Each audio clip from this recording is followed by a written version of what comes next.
Good evening, everyone. Good to be back. Been a hot minute. Kind of weird. Kind of weird to be out for like half a week and then now be back, but glad to be back. Loki, glad you could be here. Welcome, welcome. How's your weekend been?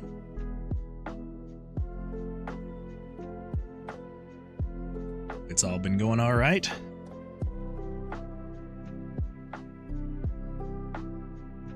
Hey. All right, my headphone cords are a little wrapped up, but we got it. All right. Well, welcome back. Missed you all. Super glad to be streaming again. It's weird to go for like 4 days without streaming compared to, you know, what the schedule has been for the past month and a half that I've been streaming. I say it like I've been doing this for years or something like that. It's only been like a month and a half that I've been streaming anyway, but it's weird to be able to, you know, go every day and then suddenly it's only 3 days a week and there's a huge gap, but that is neither here nor there. So last week we were tearing our hair out trying to get the random tomb generation working. Maybe you weren't. I was, though. I have been going absolutely crazy trying to figure this thing out. And I feel like we're so close that there's got to be a solution.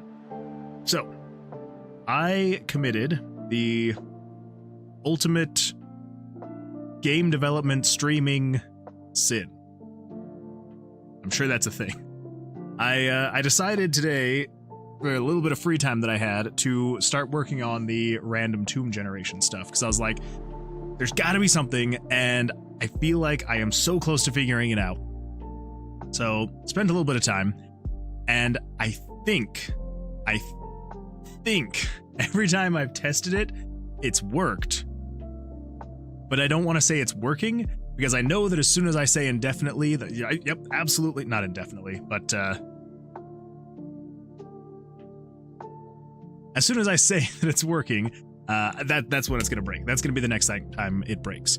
So, really quickly, before we start getting into things, I am just going to walk you through everything that I did. So, first up, basically everything is the exact same as it was before. I broke things up a little bit and I threw away the Hydra method that Devious Oatmeal and I kind of chatted about last week, because I was like, this isn't gonna work. It doesn't work to despawn and respawn a new snake to go through the dungeon, because as soon as you do that, you run the risk of potentially not linking those two together ever. So scrapped that last week, but then I decided to jump back to it, and I think I got it working. I did some work on VPet project and did a little testing of it last night, and it looks pretty good so far. Nice. That is awesome. I'm like 99% sure I'm subscribed to you. Do you ever like stream any of that stuff, or do you like go live to test it? Because if you do, then I am not getting those notifications. Although, you know, oh, okay. I'm gonna say typical YouTube, not telling me when things are going down. Well then, I'm gonna need to pull you up over there. Let's do this.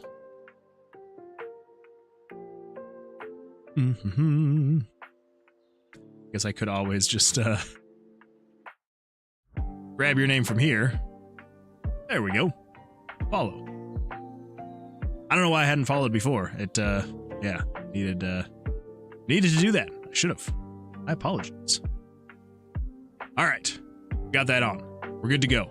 I am excited to see what you've got, because I think it was looking pretty good before, even. So excited to see. I'm gonna have to watch that VOD and see what you got going on.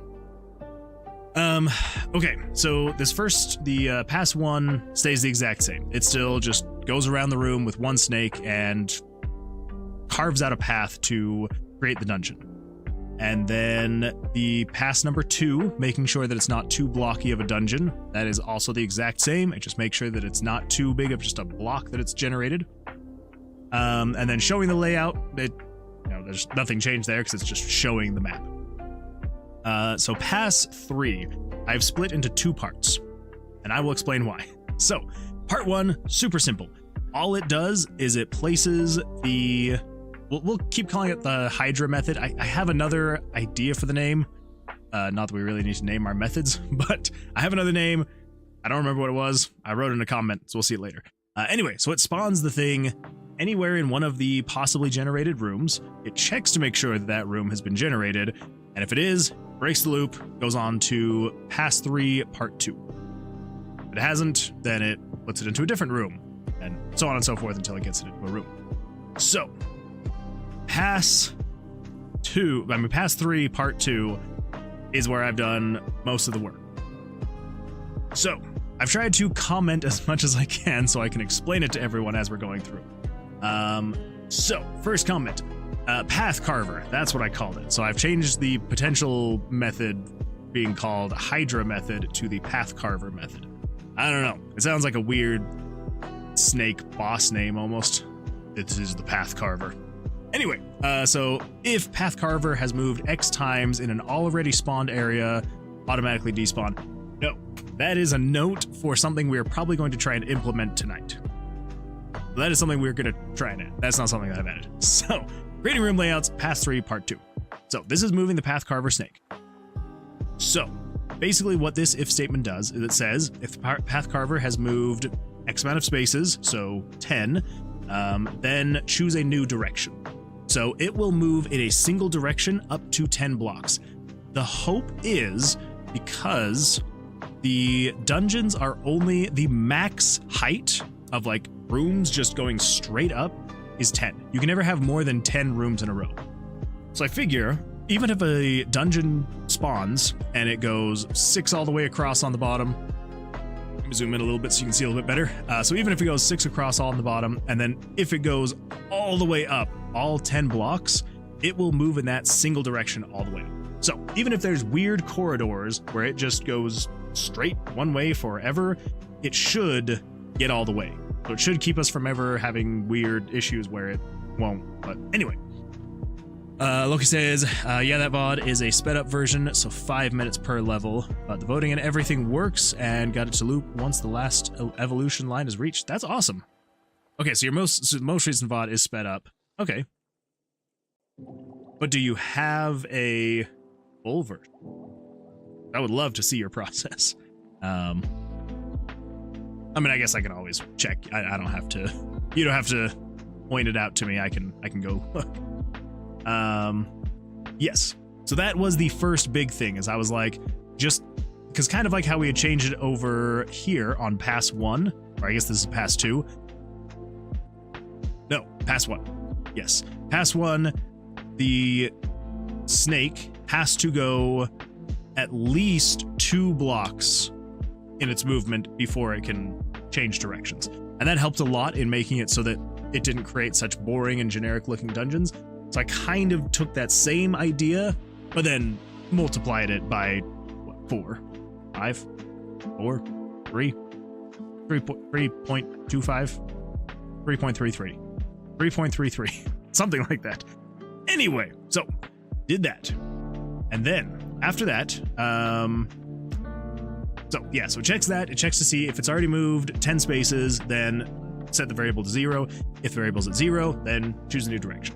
If not, then it moves anywhere from 1 to 2. So it's not always 10, which I may need to fix. If we run into an issue, I can reduce this from a random number between 1 and 2.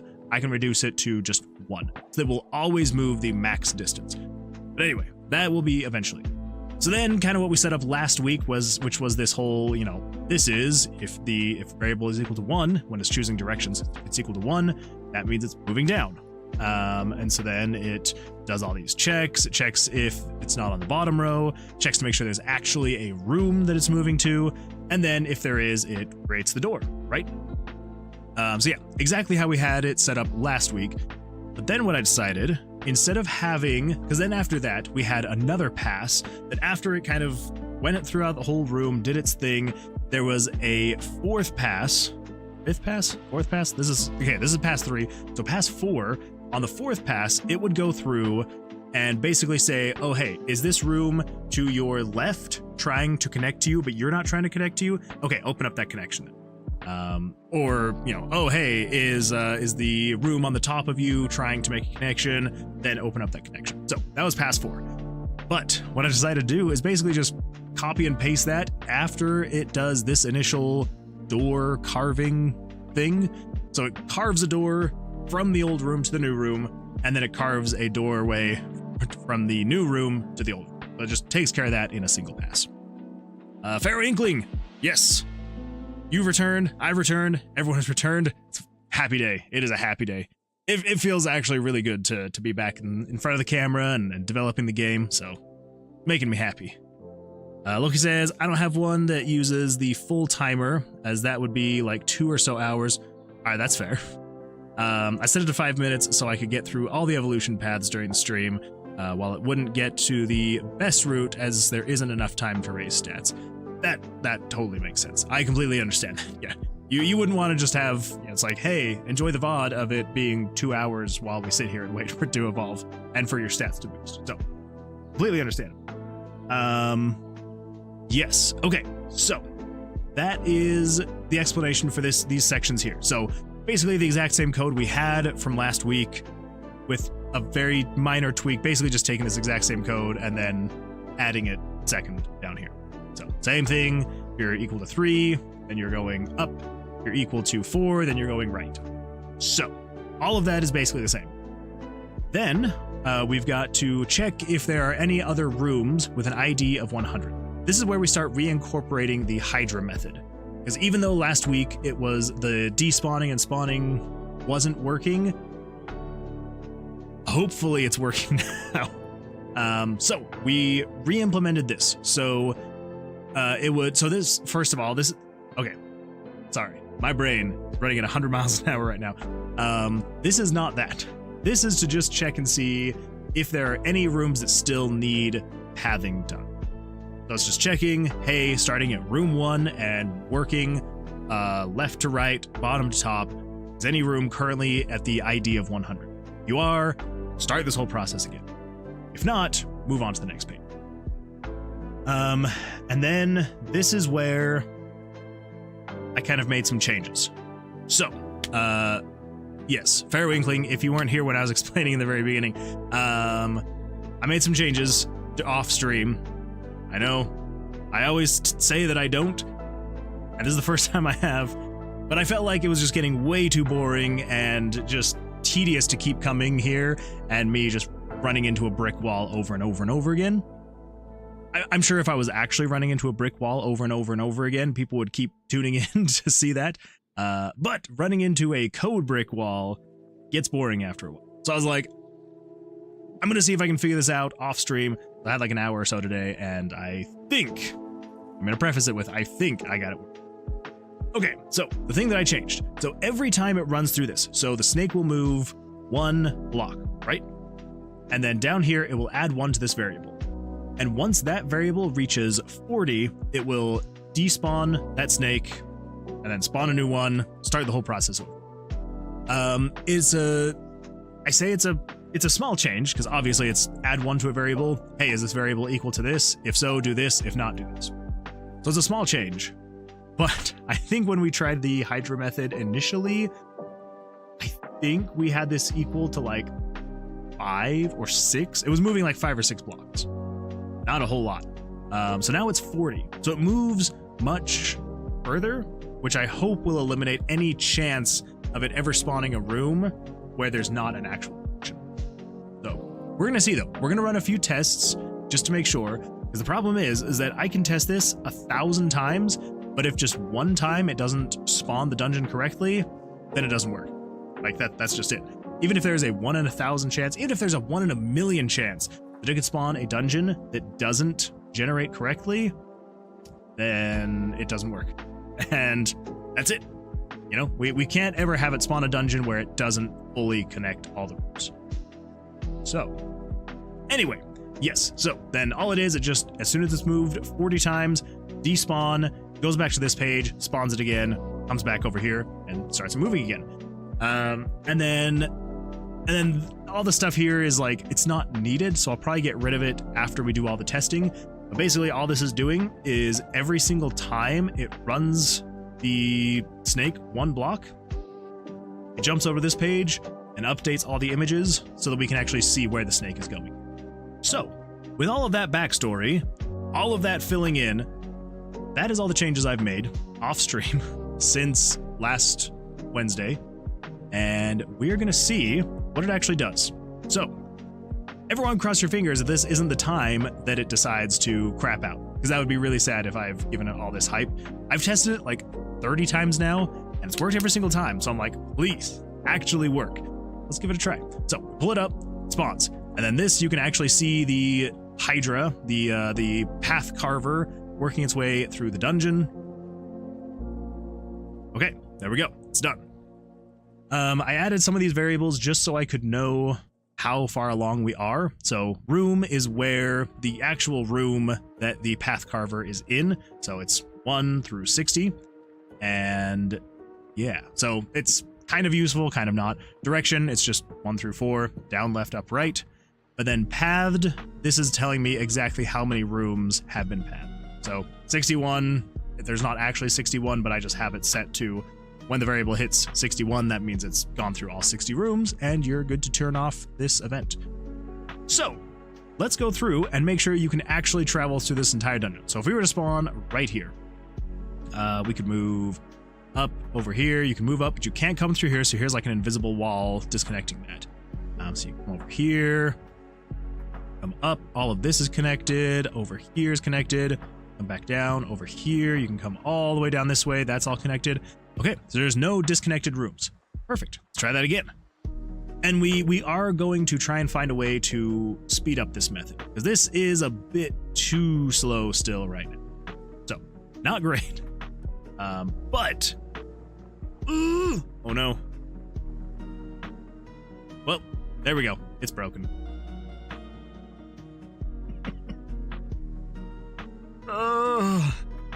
I tested it like 30 times off stream and it worked every single time. Test 2 on stream and it breaks. So, everything here is fine. All of that is connected. This is not connected. This is just connected to each other.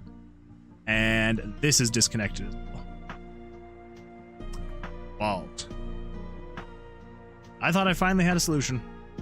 I was like, this is the one. This is the one. It's finally working. I guess not. To be fair though. To be fair. Let me just check one thing really quick. So, if you remember, I was saying, it can move 40 tiles before it despawns. I was doing the majority of my testing with it at 50. And I tried reducing it to 40. I was like, well, if we're going to reduce the time that it takes at all to generate the level, maybe having it go less blocks before it respawns would be good.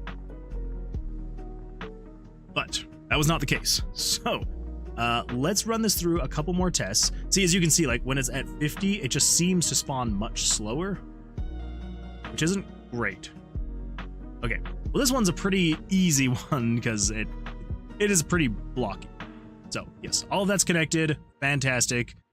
Let's try this again though. See, okay, this one's a little bit crazier. Okay.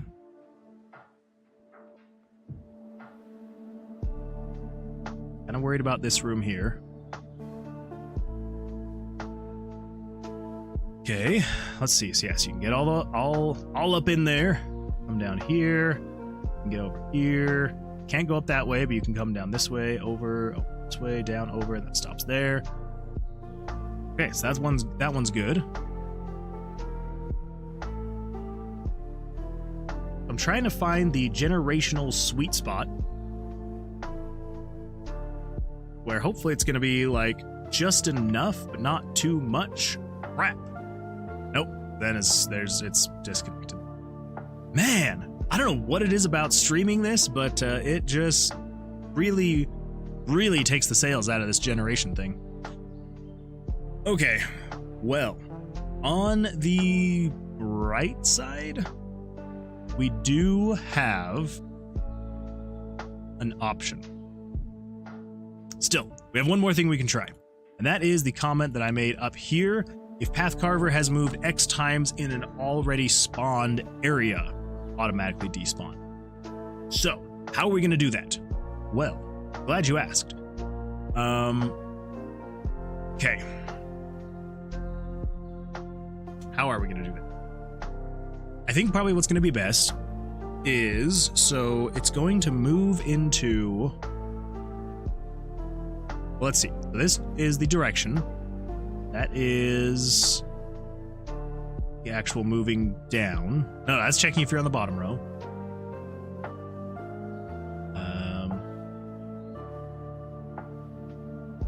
Okay, so this checks if it is equal to 100. Do that. If it's not, then do this. Okay. So I think what we can do then, I think, is, since this is checking to see if the block that it's moving to 1045, well, if variable 1045 times 4 plus 97 is equal to 100, then this is actually moving, like changing the variable.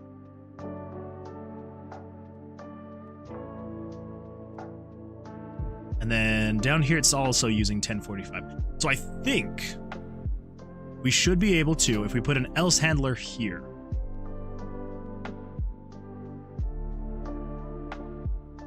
The idea is when it is, no, because this is leaving the room. We don't want it to do when it's leaving the room. We're going to do this when it's entering the room. If the room, well, no, because it's using the same. No, it's not right here, because right here we change the variable, right? So what we can do is we can say conditional branch, because this is setting a new variable. Small but rock solid, welcome back. Glad you could be here. Feel like it's been a minute. Welcome back. How have you been? So right here on the creating the entrance doorway, we can just say if it is, actually we don't even need an else handler. We don't need an else handler. We can just say if you are equal to 100. Okay, so let's come down here. Let's grab this variable here. So this is currently every time the worm or the snake moves, it is adding 1 to this variable, right? So let's get rid of that.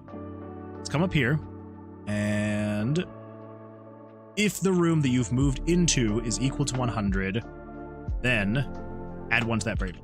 So this is all it's checking is basically the way you can look at it. Let's do this really quick. So basically the way you can look at it is, let's use, I don't know, we'll just use a purple. Let's go back to the classic tried and true, the easy way to do this. Give you a visual representation. Small but rock solid says good.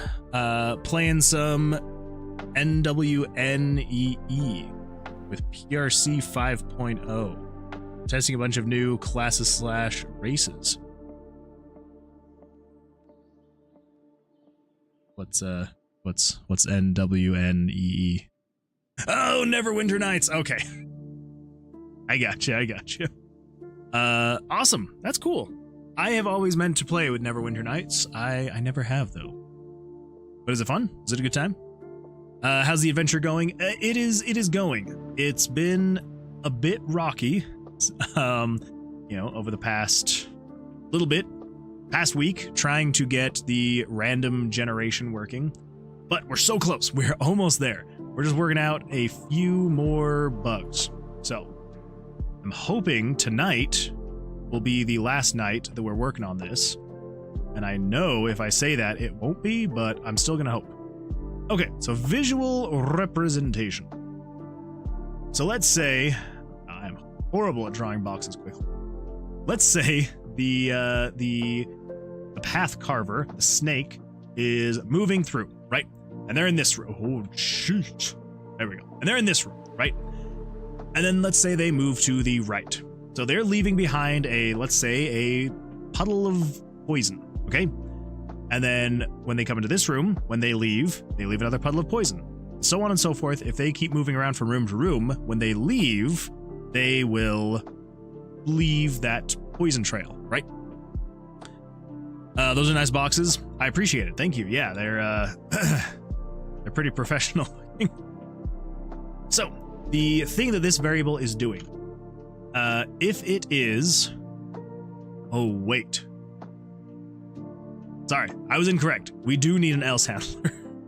Because if the room is empty, right, so if the snake goes from here to here, the room was empty, there was no poison in it to begin with. But if the room is not empty, so basically, if the snake then comes up this way, ooh, I just realized there is a hole in that box. One would not expect there to be a hole in the box since I am a professional. So, if the snake is then moving, let's say, to the left into this room, they're stepping into their own poison, essentially, and when they step into their own poison, it will add to a variable, and we'll just say the snake only has X amount of life, so if they walk into their own poison 5 times, 6 times maybe, it kills them, despawns them, and it has to spawn a new Hydra, or whatever we're gonna call it. The Hydra, the path carver. Anyway, so if we come in here and on all of these, so this is creating the exit doorway. We don't want to create when we're exiting. We want to create when we are entering a room.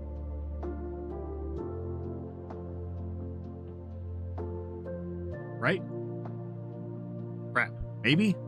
Maybe not. When you enter the room, and it puts that down, when is this checking?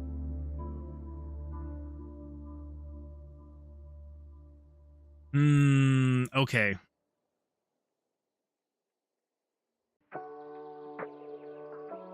No, that wouldn't work.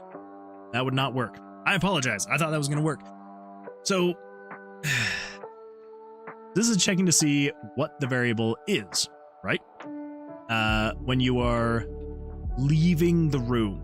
It's basically saying, so this first one is saying, are you an empty room? Have there been no doorways carved yet at all? If not, then put it to a 1, which is a down doorway.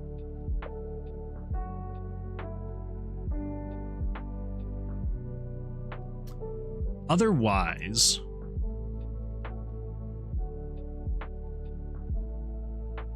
actually, maybe that would work. Okay, let's visualize this. Okay, so room. So let's just say, Farrington says, wouldn't you need to create for both entering and exiting so that both rooms have a door? Yes. So there is that. So this one is creating the exit doorway. So when the snake is leaving, this down to here creates the exit doorway, and then it moves the snake. And then this part right here is then creating the entrance doorway to the other room that it's entering. So yes, we do have that. I'm just trying to make it so that if the snake ever were to backtrack into itself, like either into itself or another path that another one of the snakes has made, it will essentially damage itself. And it only has X amount of lives, and so once it's damaged itself too much, if it's retracing too many old steps, then it gets rid of it, sends in a new Hydra or a new snake, path carver, into a new empty room, and then it starts going at it. So basically, if the snake moves in the correct way, it could technically spawn the entire path of the dungeon in one go. Chances of that happening? Very slim. But there's a possibility. Because yeah, it's mostly the backtracking I'm trying to avoid with the snakes. So I believe, so if you're in room 7, right? Right here, it's saying, yes. So if you were to be in room 7. And 7 is an empty room.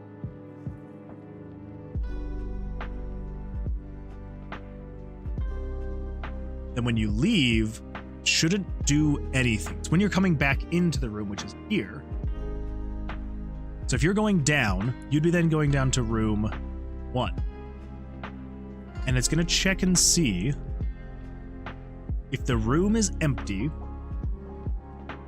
Do this. But if it's not empty, which means it could be anything else, like literally anything, then it adds. Okay, so I think I was going down the right path. I think. So yes, so this is when you are creating the entrance doorway. Yeah, that should be right. Because if it's 100, that means it is a room, but it isn't a pathed room. Yeah. Okay, so then we pass this one, but then here we'll put in an else handler. There we go. Down here we will put in a else handler. But yes, fair inkling, you are definitely on the right mindset, the right wavelength. It definitely does make more sense to create the doors as you leave and enter the rooms. Which is something I didn't realize until when I was doing a little bit of off-stream work on this, is I was like, instead of having pass 4 or 5, whatever it was, just on the same path, create the door that you just entered from. Okay, so let's, just for kicks and giggles, give the Hydra 10? We'll give it 10 HP. So every time it backtracks onto either itself or on another path, then it takes damage. Okay. Let's see what happens. We should see it kind of spawning new ones quite regularly, I would assume. And they will definitely get more regular as there's more spaces. It's going to be crossing paths a lot more often. Okay, let's see what happened. Okay, so let's say we were to spawn right here, this top corner. We can move this way, over this way, all the way down. We can move all the way over. This spot's all connected. But if you come in here, there would be a wall there. If you come up over here, all of that's connected. Okay. All right, test 1, successful. Let's try the next one. And we will find a way to make this faster. I have some ideas, and we just need to implement them. Okay. This one I feel like should have been an easier one for it to generate anyway. Okay, so all of this is interconnected. That's good. There's a lot of cross. Okay, so you'd start going up, you'd get blocked in here. So you'd have to come back down, come up this way. Okay, all right, so all of that is connected though. Connected. You'd have to come out and around. Connected. Okay, all that's connected. I'm gonna keep a tally. We're gonna open up just a calculator. All right, we're keeping a tally. You can't see it.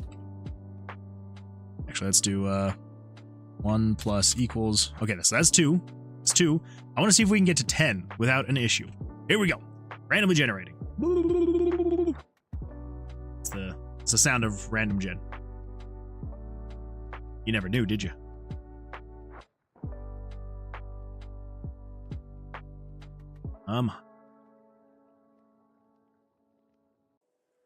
Okay. Here it is. Fully generated. All right, so if we were to spawn right here, you can come all the way out. That opens up to a nice big room. You can go that way, up and around, all the way down, over, up, there, down, over, this way, up, over, down, up, over, come up there, over here, over there. Okay, there's another one. All right, let's refresh that. Gotten 3. We now have 3 under our belts. See, here's the scary part though, is like, oh no, it did it. It broke. It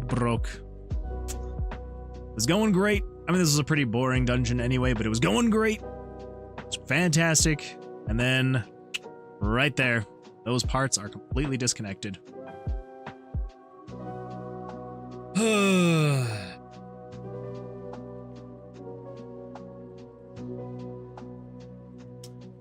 Well.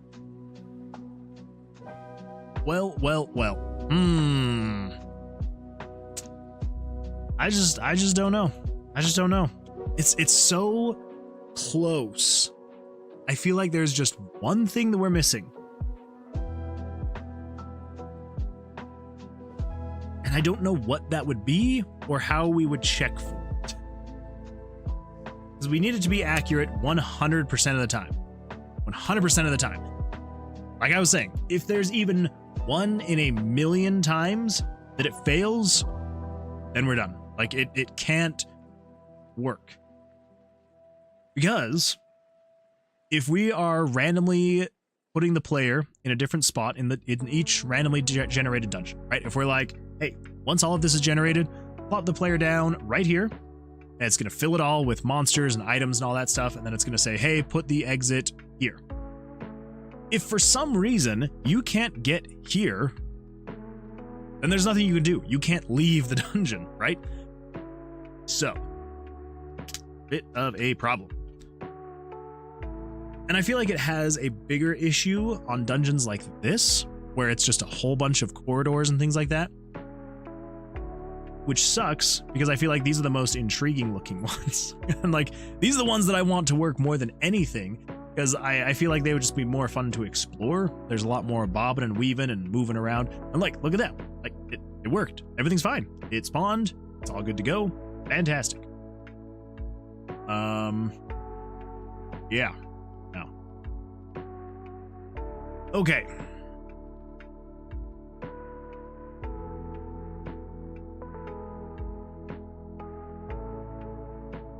So what are we going to do?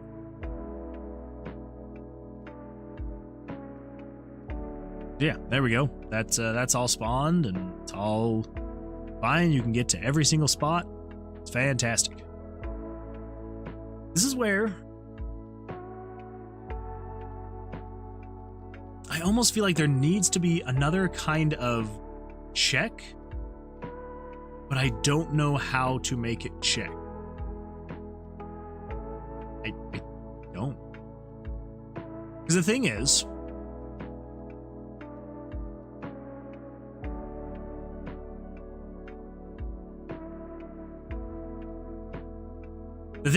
like I could set up some type of automatic. So once it's all spawned, right? It does all of this. It's all spawned in. Fantastic. Great. The problem is, yeah, I mean, I guess if I were to have, is there a method to get through a maze every single time? Like I've heard, like if you always turn right or something like that, you will always find the exit. Is that right? Is that like statistically accurate?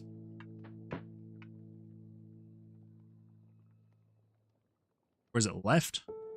You turn left at every single chance you can. Let's see. We moved up, can't turn left. Up, can't turn left. I mean, it can turn left, so it turns left. Was this one? Can't turn left. Yeah, it would just get stuck. Anyway, I'm trying to think if there would be some way for me to program in some way that I could have something moving around the dungeon after it's all spawned in. Because if we say, pull up now, room 41, what are you talking about? 1, 2, 3, 4, 5, 6, 7, 8, 9, 10, 11, 12, 13, 14, 15, 16, 17, 18, 19, 20, 21, 22, 23, 24, 25, 26, 27, 28, 29, 30, 31, 32, 33, 34, 35, 36, 37, 38, 39, 40. Okay, good. Still just spawning 40. Good. Loki says, depending on the maze layout, but yeah, if you follow a wall left or right, you should make it out. It's how I do most mazes in a game. Just pick a wall and stick to it. Yeah, because like the idea would be I would have to make some kind of just little thing that after the dungeon's carved out, the paths are all set up, that it would basically just have to go through the dungeon. Every time it entered a new room, it would add to some variable. And then so long as the variable was equal to 40, which is the amount of rooms, for some reason that says 41. I don't know why. I counted them. There's 40. But then, yes, so once it's entered every single room, it knows that it can make itself all the way through the dungeon, and you're good to go. And if not, then respawn. Problem is like, I don't think I'd be able to make something. I don't think I'm smart enough. I don't think I'm smart enough to make something. So, freaking bears, get out of here. Anyway, the other solution would be to forego Hydra entirely and just not respawn the snake. The problem there, and I will show you the problem. The problem with that is, come down here. If we get rid of this guy, let's just say to add 0. I'm not going to get rid of it because that's currently the method we're using. We're just going to say add 0, 0, add 0, and last but not least, add 0. But there are times that following 1 will loop you back to the start. So you would have to know to switch to the other wall, and some mazes do a mix of both so that it breaks it as well. Yeah, yeah. I mean, that's kind of the point of the maze, right? Is to make it so you can't easily get out. So I guess if there was a method to it, mazes wouldn't really be a thing anymore. So I'm not sure if there's really a method I could follow to have it actually go through the whole dungeon. Anyway, reliably.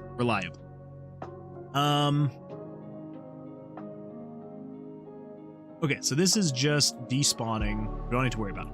So here's the problem. If we don't spawn a new Hydra, this is what we start to get. It'll start going through, but then it kind of just gets stuck sometimes in itself. Because right now it's like rushing around the room, trying to find paths. But then now it's just like stuck in itself. And it doesn't know how to get out. It's just kind of moving around down here. Let's right. Up, down, up, over there. Over, up, and down. Up. So anyway, it's not good. Not good at all. We could potentially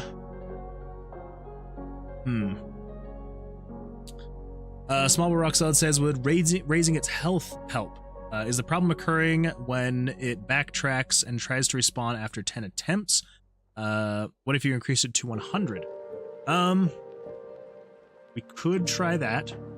The other thing I may be thinking about doing is right now it's moving in lines of 5 to 10. Like, it has to move at least that many. I'm wondering if I reduce that. So if I say you only have to go 4, let's say. Let's stick with 5. You only have to move, so this would be, if you're moving 1 to 2, so it would be like 3 to 5 spaces every time. Loki says, we had someone bring a small remote control car that had sensors on the front to detect the walls, and it solved it by following a wall. Yeah. Some of them do have methods, 100%. Is it set to prioritize going into rooms with no connections? Yes, it does. So on this first page, when it is choosing a random room between 1 and 60, it then does a if statement, and it basically just says, is the room you've picked empty? If not, pick another room. Now, as far as where to direct the snake, I could try and... I don't know how I would do it. I'd have to probably think about it for a little bit, but I could write something to where the snake is going toward the next empty room. I don't know what that would look like, though. An RPG Maker, I don't know what it would look like, but we could do something like that, where as it's going through, like, let's just say, for example, it, would generate in its own path for like the first, 15 rooms or something like that, and then after that, it would then switch into a new new mode, a new mindset where it is specifically searching for unconnected rooms. We could do that as well. Let's give this a try. Let's give Small But Rock Solid's idea a go. So yeah, so what we're gonna do is reduce the amount of tiles that the snake has to travel before it can choose a new direction. I think 5 should be all right. And then if we come down here, we'll just increase these again to 1. So every time it backtracks, it will reduce its health by 1. And then we'll increase its health so it has just a little bit more time to move around and hopefully make good connections. So let's do, yeah, let's just give a try. Let's just say 100. We'll give 100 a try, see what happens, and give it a test. Let's go through. There's a little bit of backtracking, but the times where you just kind of see it stop, a lot of that is it just backtracking. Which is not great. Okay, so there we go. Got it. It's all connected. I am a little on the fence about how interconnected all of these rooms are, but what are you gonna do? Here we go. It'll start going around. It is snaking through the dungeon, finding its way.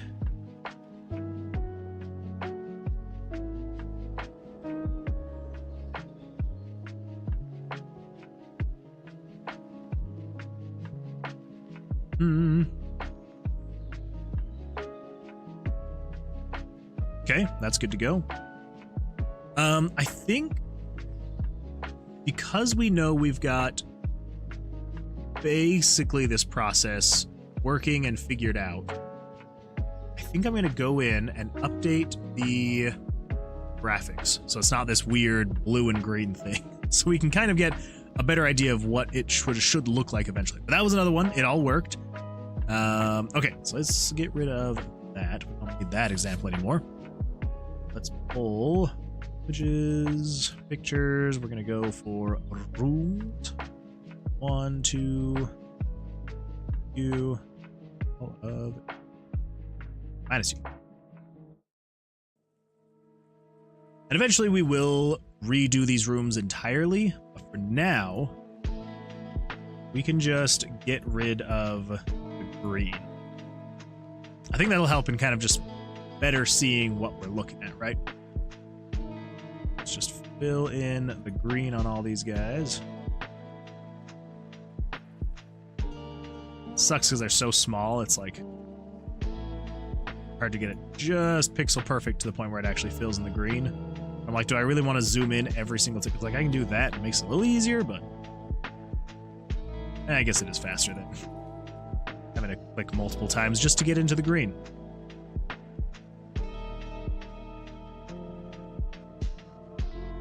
Right. There we go. Okay, let's see if we can get a better visualization of what it's going to look like. Okay, starts going through, carving out doorways. Fantastic.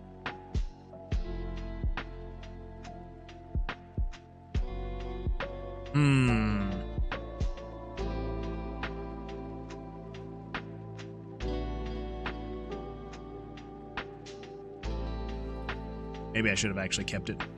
Made it a lot easier to see where we were actually able to go. This is fine. This is fine. Okay. So yeah, so you can go through here. That all works out. That's just a dead end. And then you come over here. Over, down, up. It goes all the way up. Okay, good. Here, down that way. That's all. See, it's like a double-edged sword of just frustration. Because here's the reason.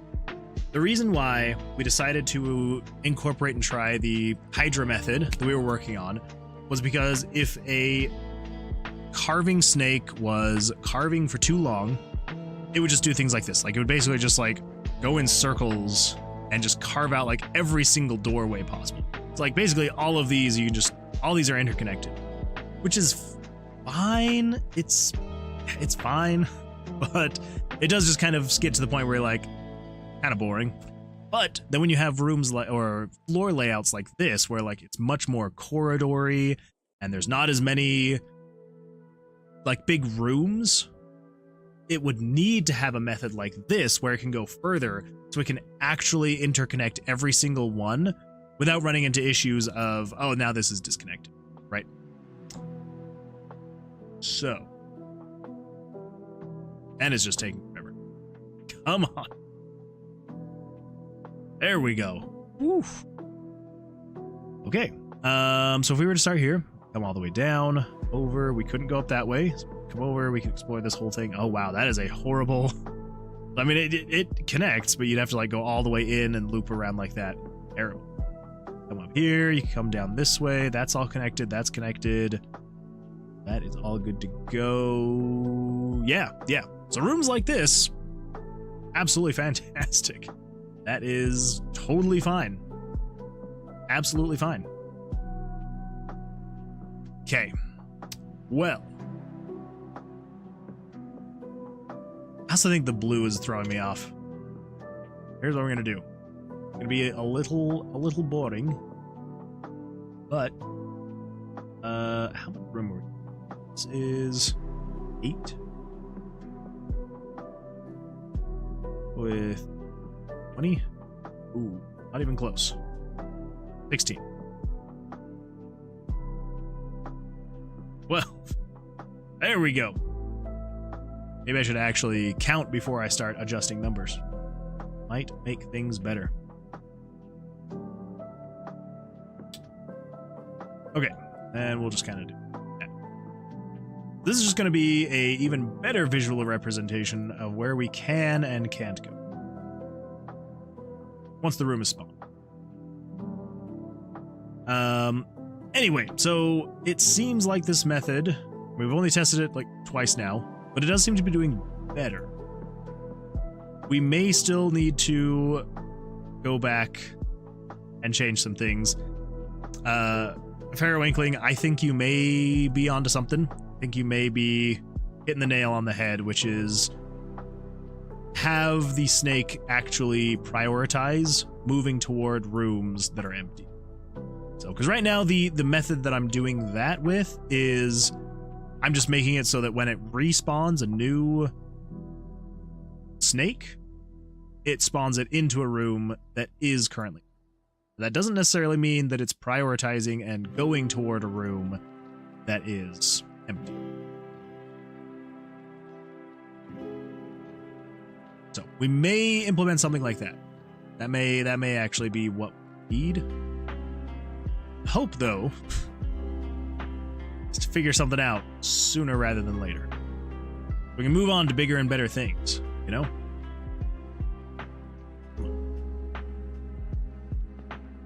I think this will help a lot. I know it's silly because this is definitely not going to be the visuals that we're sticking with.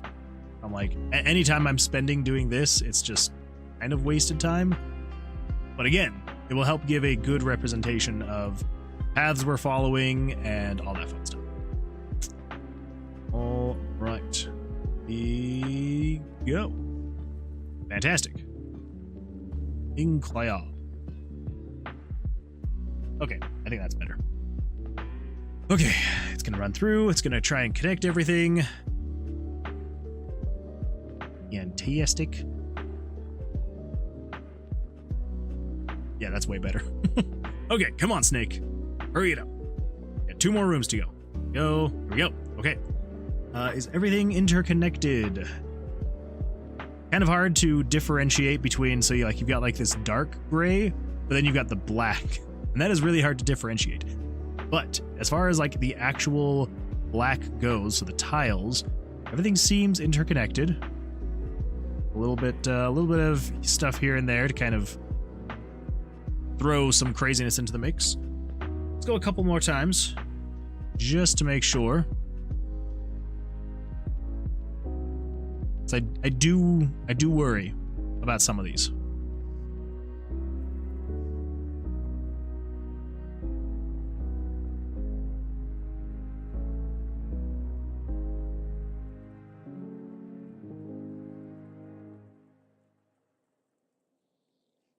Fair Inkling says it may also help update the spawning method. When you spawn the snake in an empty room, check for the nearest non-empty room and work toward it. Maybe even creating rooms between it, if necessary, to make it simple. Yeah, and I know there's... I know depending on how things were actually being generated, there would be much easier ways to do this. Unfortunately, having to go off of a single variable for room numbers and go, working left to right, bottom to top.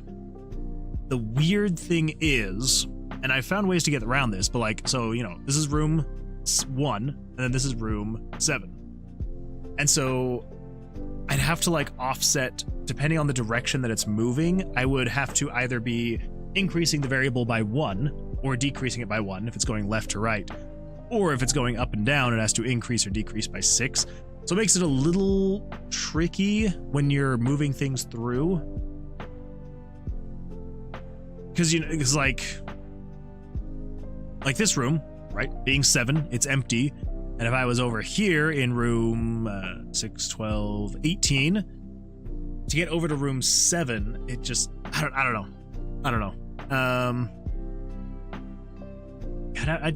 I'm sure it's possible. I would just have to really think deep about how all that's working.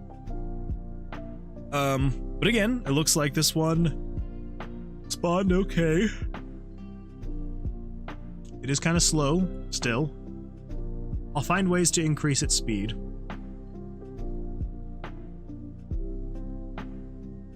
Here we go. That one was faster, a little more straightforward. Everything's connected. Yeah, I think maybe what we're gonna do, what I'm gonna say is, I'm gonna say we're gonna stick with this for now. We're at 4 now. Again, I want to get to 10 before I say, all right, we're good, moving on. But I think so long as this is actually kind of working, we may stick with this for now. Including we will potentially still need to use that method though, depending on what happens. Because again, as soon as there is one mistake in the generation, it's over. It's done. Like, one mistake means it's incompatible with the game. Because I don't want someone playing a floor, right? And you're going through, you've explored 30 rooms, you've killed every single monster, you've collected a whole bunch of items, and you're just like, where is that exit? I cannot find it anywhere. And then you finally are like, I've explored every single room. Like, did I miss it somewhere? And you're backtracking, looking around, and you're like, there's just no exit. I've looked everywhere. And yeah, it would be terrible. Absolutely terrible. So, anyway, that's kind of where I'm at right now, is I don't ever want there to ever be a time where it spawns a dungeon where anything is disconnected. But I also don't know how I'm going to make it to the point where it would. I also don't want just a single winding path where you're literally just like, going up and then over and then down and then over and then up and then over and then you're there. I want some interconnected rooms. I just want to make sure it's not. There's that fine balance of like, I don't want things too overly connected. Like, I don't want every single, like at this area here, I don't want you to be able to go up, down, left, and right in every single one of these. But I don't want it to feel like you're going through pipes or a small cave, like a cavernous layout. So, I don't know. We'll see what happens. But so far, this has been fine. Everything's been interconnected so far. And this may even turn into something where if we're like, okay, this generation is working technically, so we're going to use it for now and then fine tune it as we keep progressing.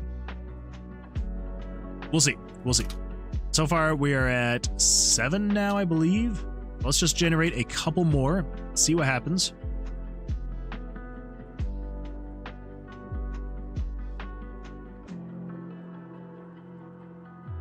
yeah, I think they should be doing all right. The only problem here is that there is always a chance. Always a chance, because literally this spot right here, all it would have to do is just, you know, connect these two more, right? And then just like kind of get stuck up here. Kind of like it seems like it's doing now. It seems to be very stuck somewhere, and it's just like going around in circles. Like jumping between 50, yeah, it's just like going back and forth here. This is so weird. Okay. You do it. No, you can. There's just one more right there. Yep, there we go. Failed.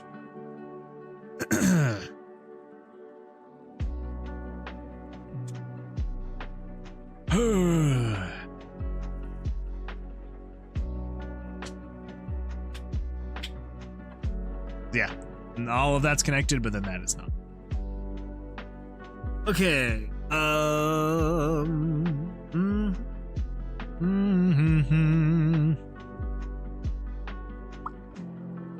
Well, let's do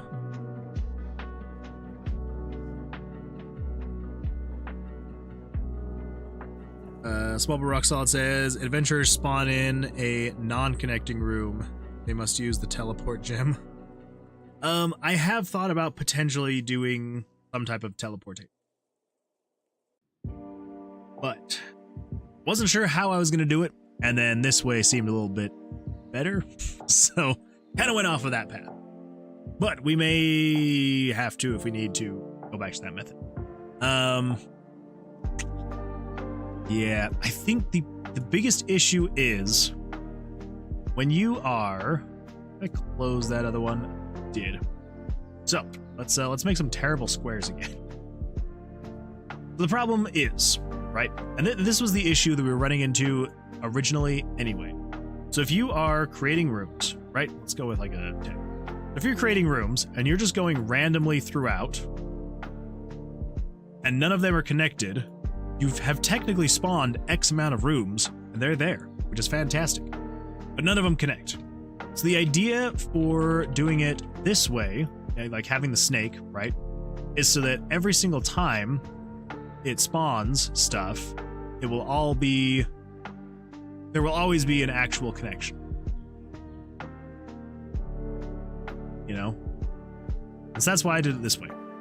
And so the problem is that if I then change that method and I make it so, you know, it's going through and it's spawning pathways and it's backtracking and going every which way and yada, yada, yada, and it's getting stuck here, then yeah, you kind of want to eventually be like, okay, you're stuck in this same pattern, you're doing weird things, stop, spawn a new one over here, you start doing your thing.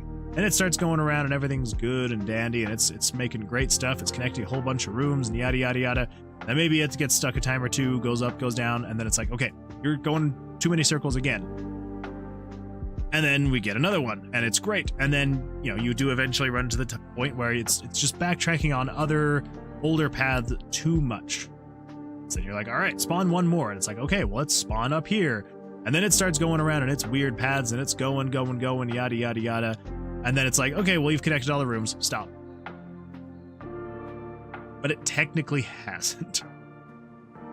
And that is the issue. That is the one thing that I'm like, okay, how the crap do I tell the game, hey, this is not connected? It's not. Just, I don't know what to do there.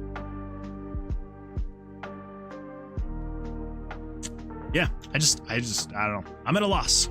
I'm at a loss. So really, the only way to make something like this happen, right? So if we get rid of all of that, the only way to make it happen is if when you put the pencil down for it to start generating a path in the dungeon, you cannot pick that pencil up until it finally has gone to every single room, and then it can go, okay, we're done.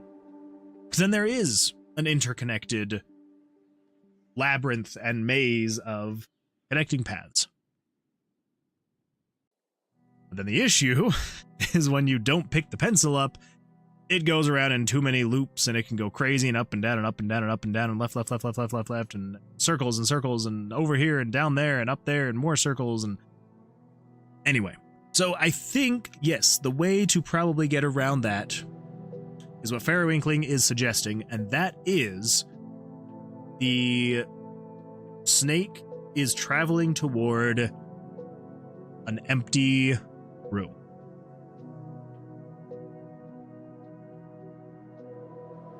And I think what it needs to be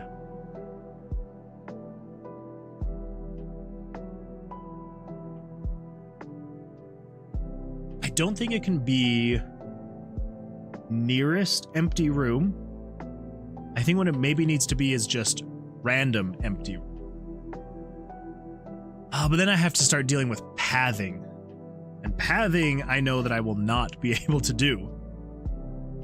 Because I would basically have to write an entire pathing algorithm for it to be like, you know, oh, okay, well, I'm here. The next empty room is here, so this is where I'm heading.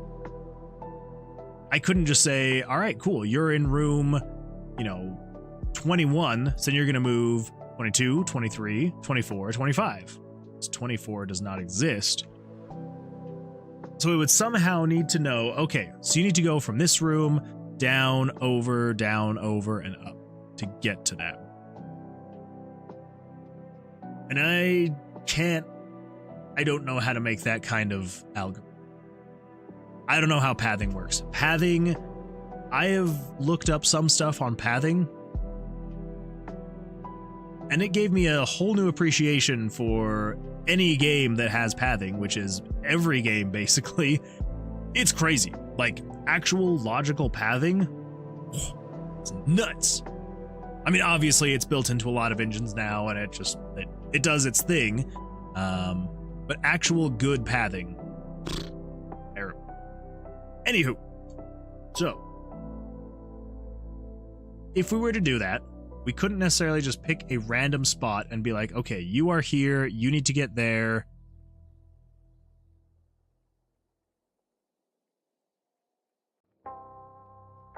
Because while I know that I could easily, from this point right here, where you currently are, I know that I could easily say, okay, check every block around you. And be like, hey, is this a block? Yeah. Is this a block? Yeah. Is this a block? No. Is this a block? No. And be like, okay, well, I can move right or down. That would be easy enough. I could do that pretty easily. And, then have it repeat. Be like, okay, now you're down. And be like, okay, is this a block? Is this a block? Is this a block? Is this a block? And be like, okay, cool, I can go down, right, or up. The problem is to then use that data to say, where is the best path to get from here down over to here?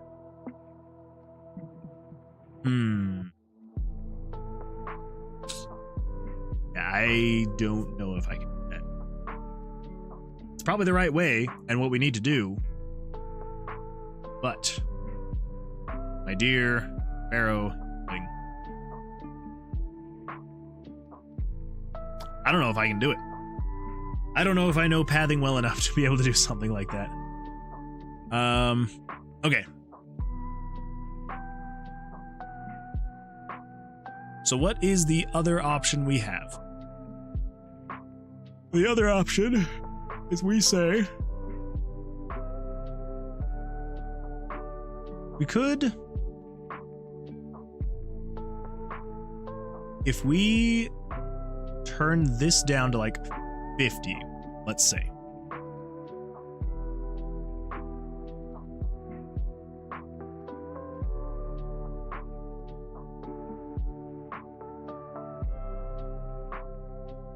And then if we say, if this is equal to 61, and if this is equal to 50,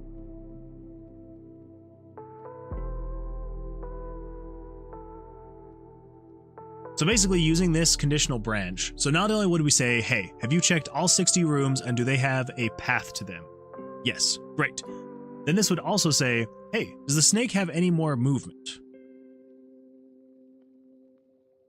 but it still leaves the chance. See, here's the thing. I feel like I'm just putting a bandage on a bullet hole because the chances are I'm reducing the chances that it will spawn a dungeon where there are no issues, where everything is interconnected, everything's fine, everything's good to go. Fantastic. That's great. Because if it ever gets down to the point where there's one block left, it allows the snake to do its business, right? So it's like right here. This needs to reconnect. So once it goes through the rest of its 50 lives,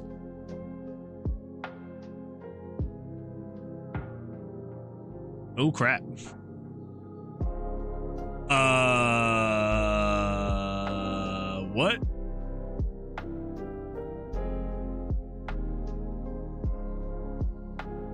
What? What just happened? Is that just a visual bug, or is it a back-end bug? Are any of these going to be equal to 100?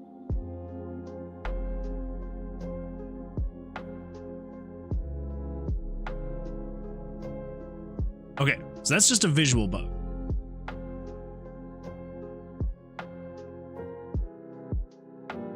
So why visually did it not up? Should, so it adds 2. Else add 1, which goes here. Else add 2, which then goes here.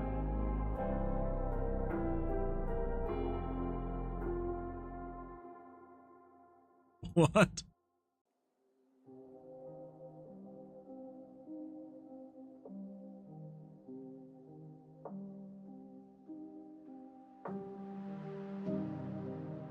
I just want to make sure we're getting to this page. Flash the screen white.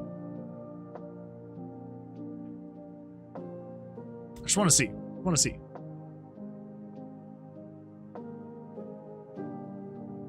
Going through. Yada, yada, yada. Got one left.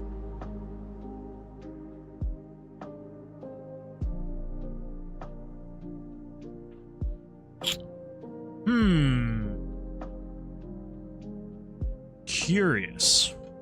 Very curious. What is 8 at? Variable 8 is at 4.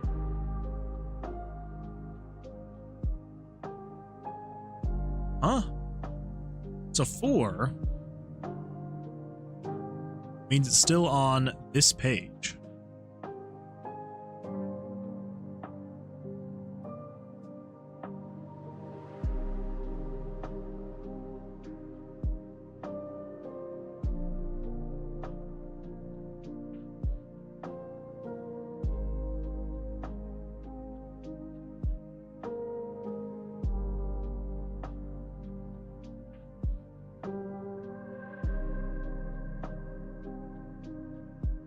Up here,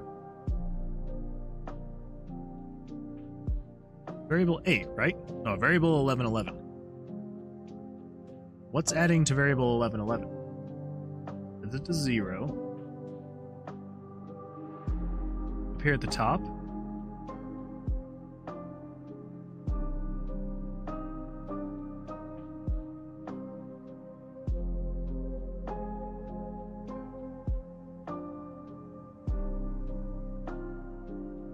I think it's getting stuck in here.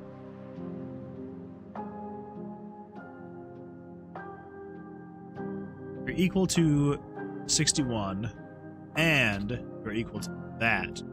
Okay, then we need to say else break. Yes.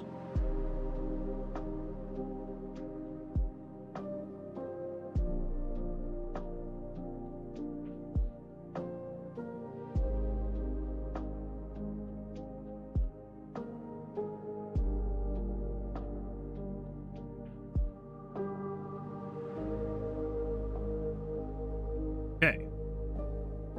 All right. Fairy Inkling says there are existing 2D array pathing algorithms that you could follow. But to ignore pathing, I mentioned that the snake could create rooms between it and its destination. The snake is guaranteed to spawn in an empty room. There's probably a good chance it spawns next to a filled room, so it won't need to create new rooms too often.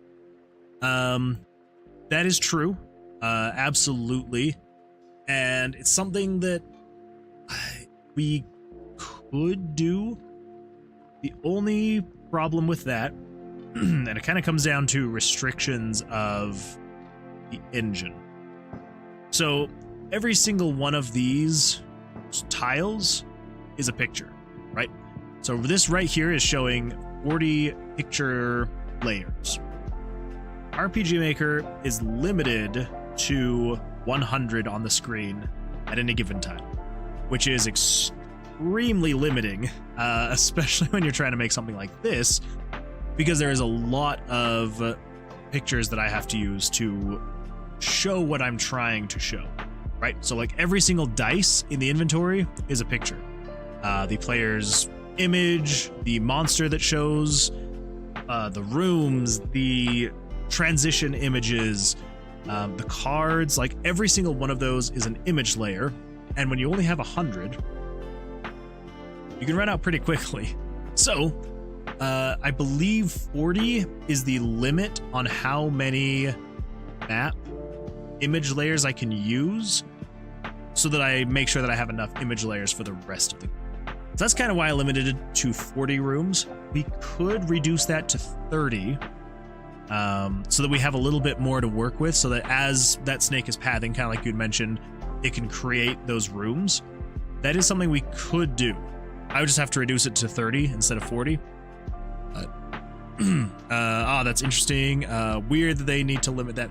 Yeah, I don't, I mean, like, I understand, but I don't understand. So I understand their reasoning behind it is to keep the engine running as efficiently as possible.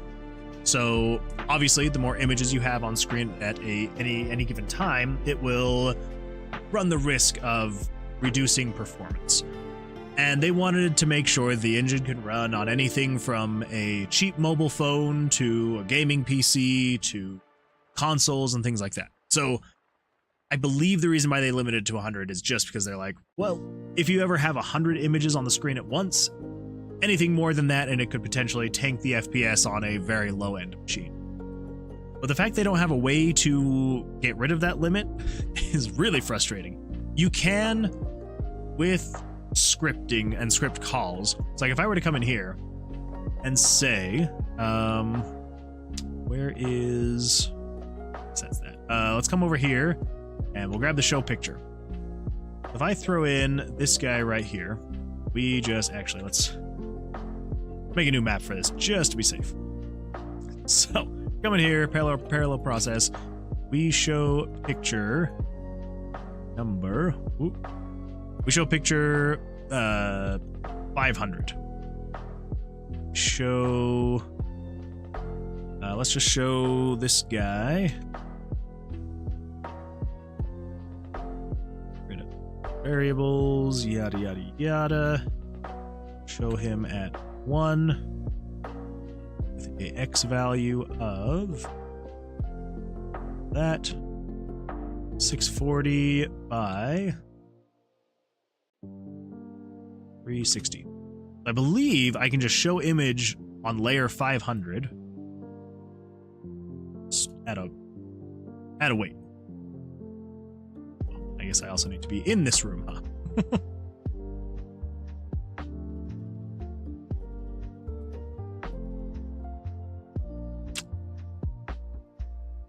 Maybe not. Maybe I was wrong. I set that to 100. Okay, so the limitation of the engine actually might be... Okay.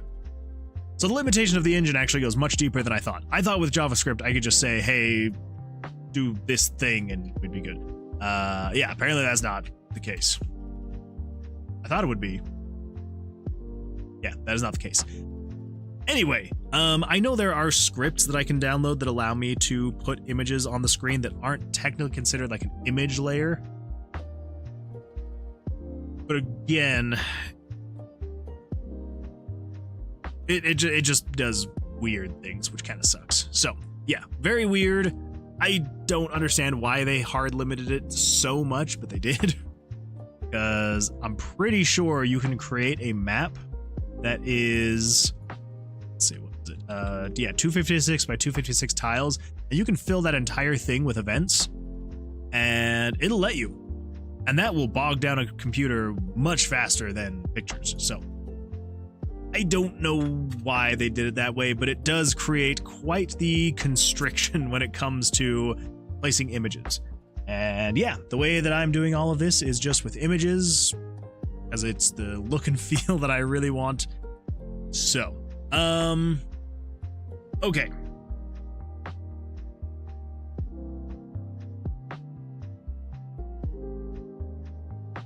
What do we got? What options do we have?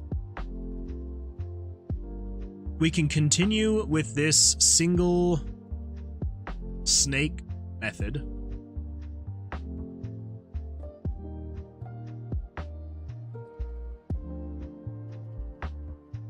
I think we will.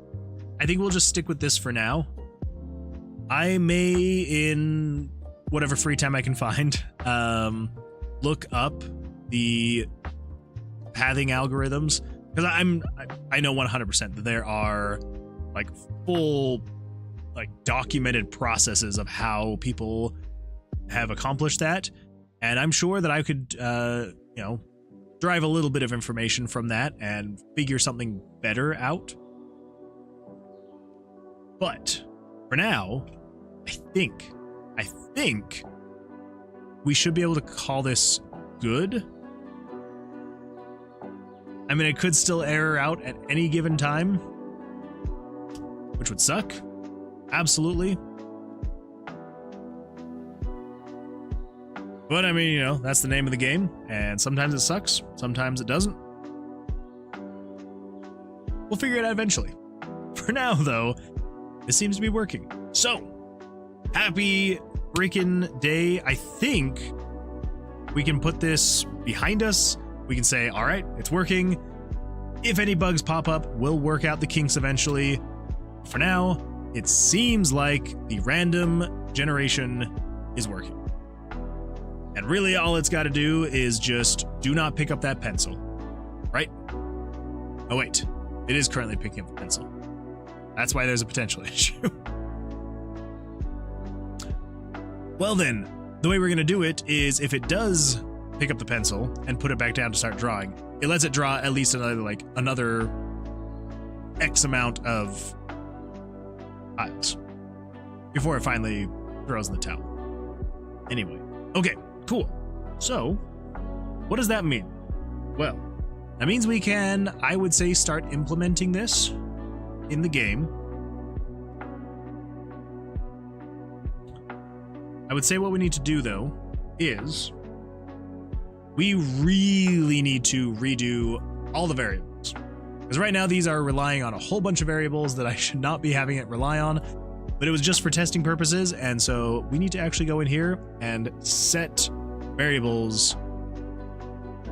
Yes, set variables for themselves. So how are we going to do that? Well, we're going to start at the top and we're going to start renaming things. So 40. Let us come down here. Spell type. Okay, so we can just start right here. We are going to say RTG, so we know that that is the RTG block. RTG number of rooms, not ROMs, 40. Crap. I just realized though. So with RPG Maker,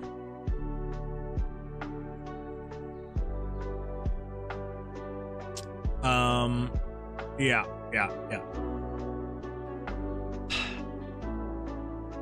There's going to be a lot of spots where within the engine, I am renaming these, changing them, all that fun stuff. But in any of the handwritten JavaScript that I've done, I'm not referring to these variables by their name. I'm referring to them by their ID. So let us pull up a notepad. I'm going to, over on the other side of my screen, you won't see it, but that's okay. You won't really need to. We're going to say variable 911 is now going to be 365. 365. Basically, what I'm doing is, if I show that right there, so you can see the variable that it currently is to the variable it is becoming. And that way I have a reference for when I'm going in and adjusting the JavaScript. I can then be like, okay, well, this was 911 and now it's 365. So, Fair Inkling says, okay, another idea. Ooh, keep them coming. You can keep track of all the empty rooms that the snake could have gone into, removing them as the snake enters them.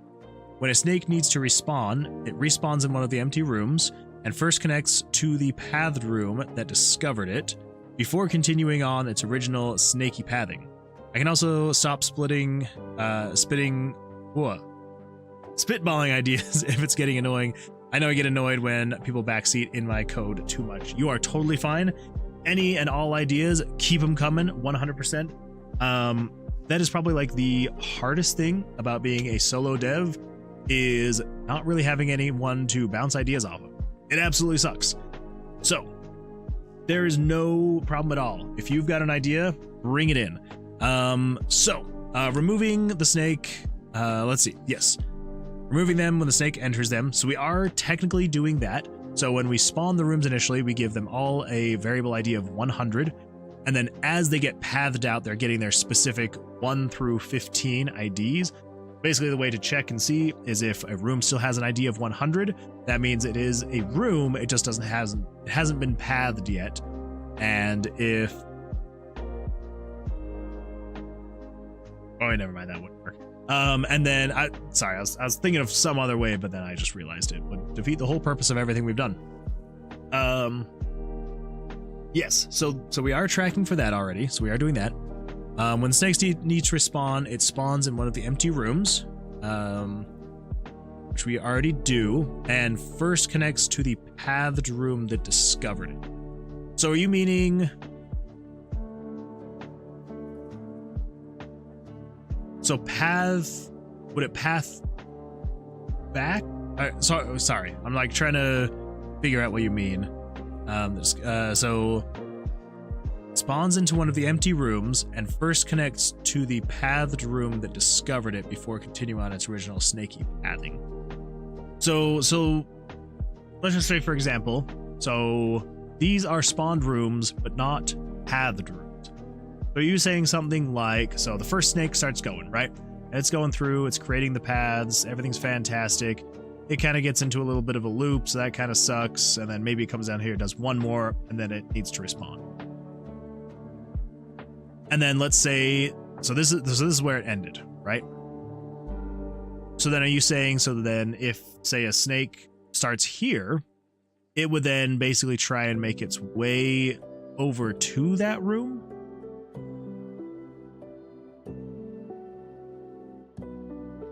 Or something else? So like as the snake is pathing, it checks the 4 directions around it. It adds any discovered empty rooms to a empty room list. Okay. That might work.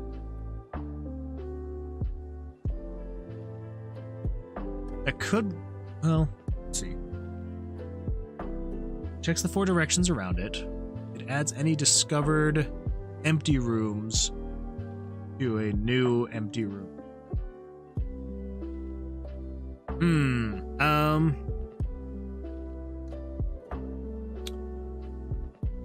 I see where you're going with it. The problem is, so where it stopped, the empty room below it would have been in the list, and it would have respawned there and connected back before going to normal snake pathing. Okay. Gotcha. Okay, so it would stop here. And then basically it would say, okay, is there a empty room here? You can't really see. Is there an empty room here, here, here, or here? Any of the directions. And then basically it would say, okay, so that's none, there's no room here, so don't pick this one. There's no room here, don't pick this one. There is a room, but it's pathed, so don't pick that one. There is a room here, so pick this one. And then it would say, cool, start the snake here and start doing your thing.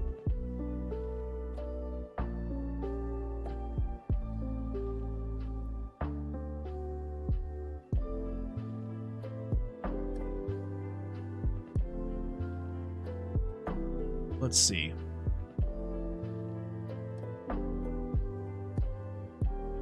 Needs to connect back first as well. Yes, 100%.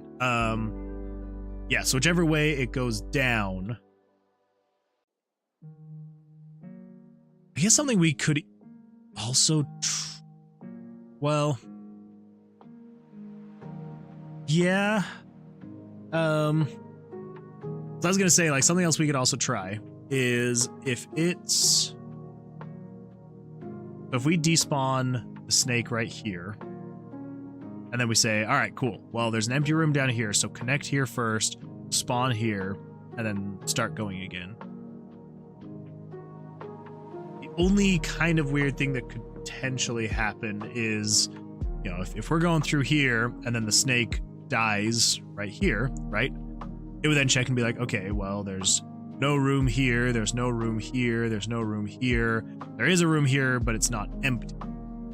I mean, at that point, we could prioritize and be like, okay, well, at least there's a room there, so let's start going that way. Essentially, we'd have two lists, a list of all the empty rooms and a list of empty rooms the snake has been here. So unfortunately with RPG Maker, there's not really a great way to make lists and store that for future reference without using a whole bunch of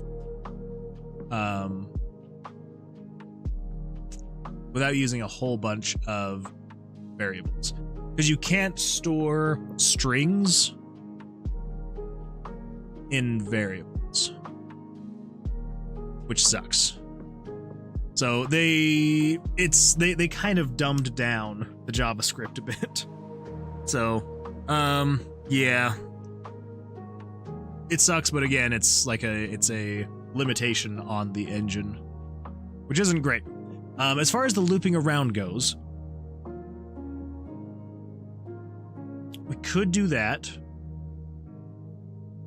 The problem is there's just like I feel like there's just so many variables that could come into play while it's spawning, right? So, you know, on this one, that would work. And we could be like, all right, cool. Well, there's nothing around here. So let's, you know, and if we take into account, because the actual dungeon is 6 rooms wide by 10 tall, right? So it would just say, hey, like if you're on the far side, then start back over here. But, you know, let's say, for example, if it were to have come over here, and then when it comes back over here, this is where it despawns. Then be like, okay, well, there's a room here to the left and a room here to the right. They both have something there though, and so like it could still technically be like, all right, we'll go to the other side. And if the other side already also had pathing, then it would come back. I don't know. I almost feel like the best way we're gonna achieve what we're wanting is to literally just say, all right, the snake never disappears. It stays on the board until its task is complete. And we would just need to find a way to make it so that it doesn't start looping around in circles, right? So it actually just goes, okay, move in these directions, moving around. Like, it can loop around a little bit, but it can't loop around too much before it's just like, there you go. There's your dungeon loop. And I don't know how we're gonna do it.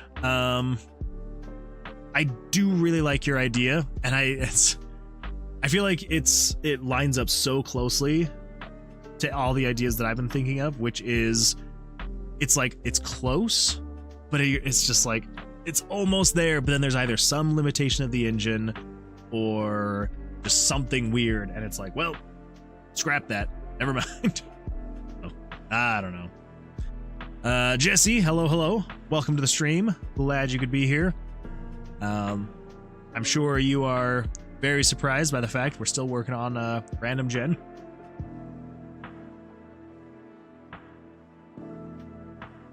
But on the bright side, let me show you this really quick. I think we almost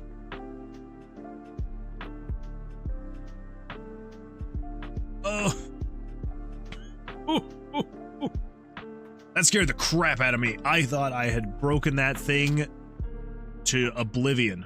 Oh, it's just because we were going through and starting to update variables. Ooh, that gave me a heart attack for a second there. I was like, what did I do that broke this thing so bad? Anyway, so spawns the room, snake starts going through, connecting all the rooms. Spawns a new one once it hits X amount of tiles that it has traveled, but it's taking into account not just X tiles that it has traveled, just X tiles that it has traveled through that are already pathed. And then once it hits that value, then it spawns a new one. And there we go. And it is all pathed. It looks like it all connects. Yeah. Here we go.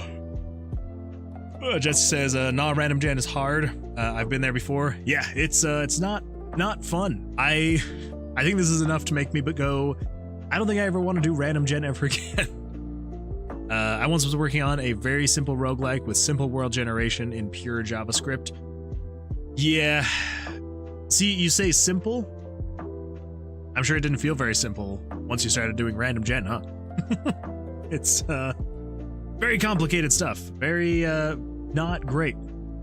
Especially because of just like all the contingencies. Like, you know, it just, if I just had like a giant room where it was like, or like a giant floor where it was like, okay, like all 60 rooms are here, just generate a path for me, I feel like that would be easy enough. Like, well, say I feel like, it probably wouldn't, but the fact that it's like, okay, it is going to be completely different every single time. Like, it's never going to say, well, okay, it could be the same layout twice.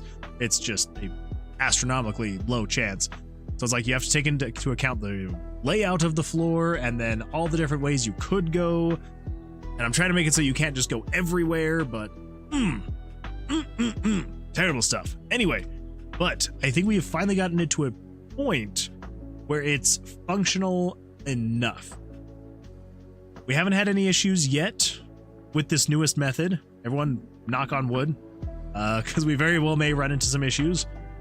But I figured it's to this point where it seems to be generating a full path everywhere in the dungeon. We haven't had any weird rooms just be randomly disconnected from everything else. Hopefully that keeps to be the same. Hopefully. But anyway, so right now we are just getting it to the point where we can actually use proper variables instead of reusing all the weird ones that we were using before. So we're going to get back onto that. But if you can think of any more efficient way, Fair Inkling is helping a ton. We're brainstorming. Small but Rock Solid also was a huge contributor. We're working through this all together as a team. So Jesse says mine was not too bad, but still a lot of logic. It was a 10x10 grid where each cell was assigned a type like mountain, plains, building. Then each one of those had rules for its internal grid. Ooh. Not as complex as what you're doing, I think. I don't know. That sounds pretty intense, honestly. I mean, I guess when you look at it, it's not that much. It's so every single one of these is being assigned an ID of 1 through 15, and then each one has to connect. I don't know. I guess in my mind, I'm like, this really is not that complex, and maybe that's what's frustrating me so much. Is like I look at this and I'm like, this is so basic looking. How the crap am I not able to get this to work function properly? Yeah, maybe that's actually what it is. Maybe I am just like, this should be so easy. Why isn't it working? I don't know. It's fun stuff. Fun stuff. Once it's actually working and I actually get it implemented, I think we should be fine. But Fair Inkling, I must sleep. Good night. Thank you so much for your help. I really appreciate it. Yeah, hope you have a good night, and we'll see you hopefully on Tuesday evening. The connection is where it gets tricky. Pathfinding on a grid can be a mess. Yeah. Fair Inkling and I, we've been chatting back and forth about pathfinding, and it is an absolute nightmare because there have been a lot of great ideas that he's brought to the table, and I've shot every single one of them down, unfortunately. Small but Rock Solid, same, gotta check out. Good luck, man. I appreciate it. Thank you so much for being here. Yeah, it definitely is getting late, so I completely understand. So, but yeah, I appreciate you being here. Thank you. We'll talk to you later. Hopefully Tuesday. But yeah, he was suggesting. So it's, you know, it was basically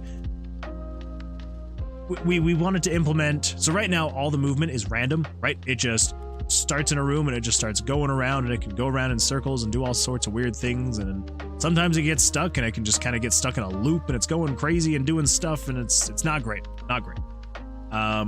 So the thought that Fairwinkling had was, okay, well, if you start here, right, and let's say all of this is filled in already, right, there's already the pathing all through here, right? So I guess really you'd be starting here. So then the idea was, you know, it's like, all right, well, pick somewhere on the map where it's to basically be like, all right, well, then let's have the snake move to this spot. But then you start after taking into account so much of like, okay, well, to get there, it's like, well, how would you get there? Well, logically, a computer would be like, all right, well, we're going to go up and over. But there aren't rooms there. So we'd have to start taking into account. It's like, okay, well, are there rooms there or aren't there rooms there? If there aren't rooms there, how are you going to move? Well, okay, you would need to move down, you need to move over and up, and there's just so many variables to take into account. I'm just like, I would not be able to do something like that. Not at all. But anyway, so we do have a good chunk of it working though, and every single time I've tested it, it's actually connecting. So I hope the more that I say that out loud, the more it will basically taunt the engine and hopefully give me a bug that I can then fix. We'll see. We shall see. Anyway, just says, oh, I actually did that sort of logic for my tactical RPG. You can help if you wanted. Yeah, it's, I might, because the problem is, so here's the problem, and I've said this a few times, so if you're on the stream and I've said this too many times, I apologize. The problem is, the method is perfect until it's not. So basically, it can work 1,000,000 times, and that's great, but as soon as it doesn't work once, the method is broken. Because I don't ever want there to be a chance of someone playing the game, right? And it generates a floor and they're going through, you know, maybe it put them right here and the exit is down here, right? And they've gone through, they've killed 30 monsters and collected a whole bunch of dice, and they've leveled up, like everything's going great, and they have gone throughout the entire thing. And they're like, where is the exit? I have explored everywhere. There's no more doors. And it's because down here, just for some reason, these two rooms didn't connect. You know, they connected with each other, but then not over here. And yeah, so that is what I absolutely do not want to ever happen. And so, you know, right now, so far, it's been great. Every single room is connected every single time. It doesn't matter the shape of the map. It doesn't matter if it's heavily reliant on corridors like this. It has been fine. Like, it's been connecting them. It also hasn't mattered if there's been more blocky types of layouts. It's handled it all right. But again, if we ever run into the issue where just a single time it's broken, we're gonna have to fix it. So if/when that time comes, Jesse, I will happily take you up on that offer to maybe walk me through and see if we can kind of figure out some pathing. Yeah, I'm sure I could logic through that, though making it in RPG Maker, yeah, that has been the biggest problem. The biggest issue is the limitations of RPG Maker. It's weird. It has some weird bugs, some weird kinks, some weird things you got to work around. And this is already a very weird thing that I'm putting the engine through. So then you start getting into things like pathing, and it's just an absolute nightmare.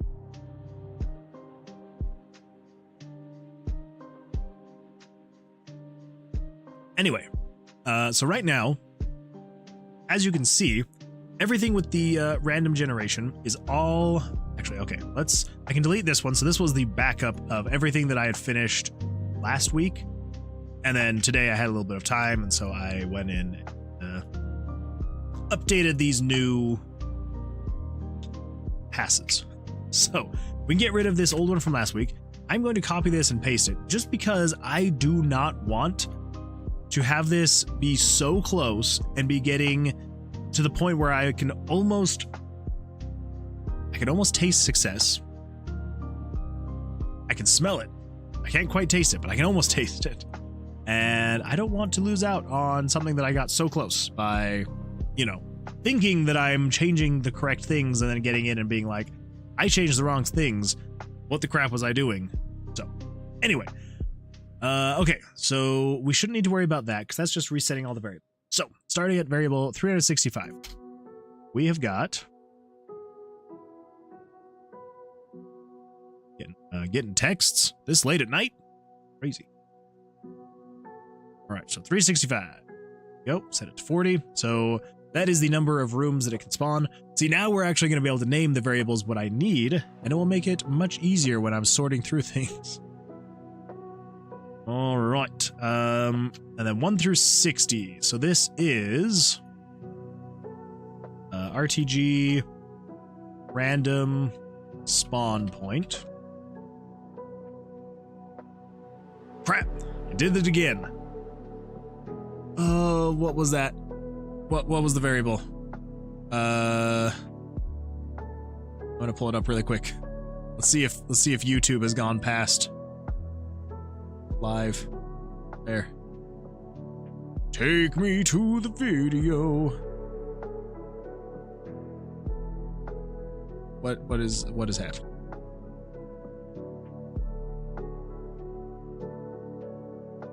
Sorry, I'm just gonna really quickly.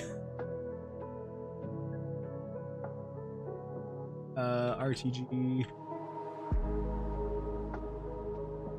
1045. Okay, 1045.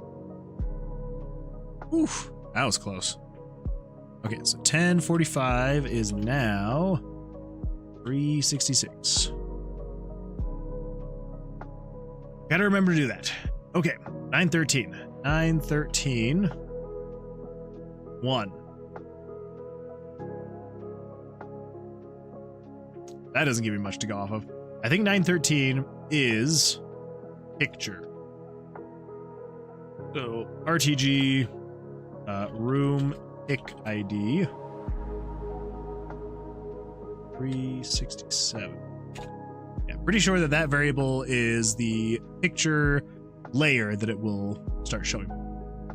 Player X, player Y. This is variable 98, switching to, I believe this is RTG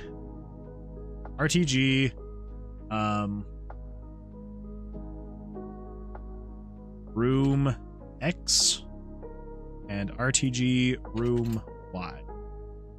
That is these two. Is 99 is switching to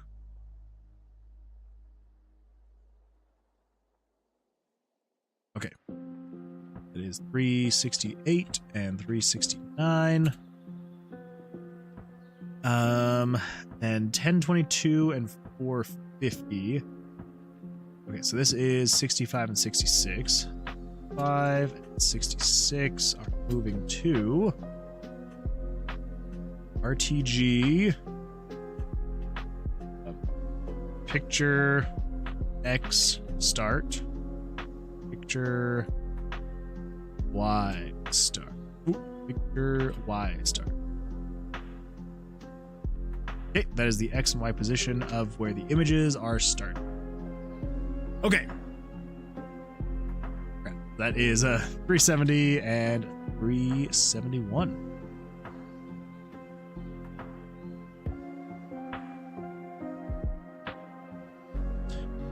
So Jesse, so you're saying you had a roguelike with random map generation. It was a 10 by 10 grid. But then you're saying you had a tactical RPG with the pathfinding. So were these two different projects you worked on then? Or were they kind of one and the same? And also, are they done? Like, are they playable? 2 different projects. Nice. Good time. I know that I shouldn't be, but there's kind of a part of me that's thinking about my next project after this one. And yeah, kind of thinking about maybe going like apocalypse type. Still like going kind of simple 2D type artwork and design. Like still kind of like old school feeling, but maybe more of like a top down like zombie strategy game almost. But yeah, are those projects you're currently working on, or are they ones you're done with? Playable versions somewhere, maybe? The JavaScript one is playable in ASCII form, but it's still super basic and turn-based. You move, they move. It's all right. No loot and super terrible combat. So more prototype. That's all right.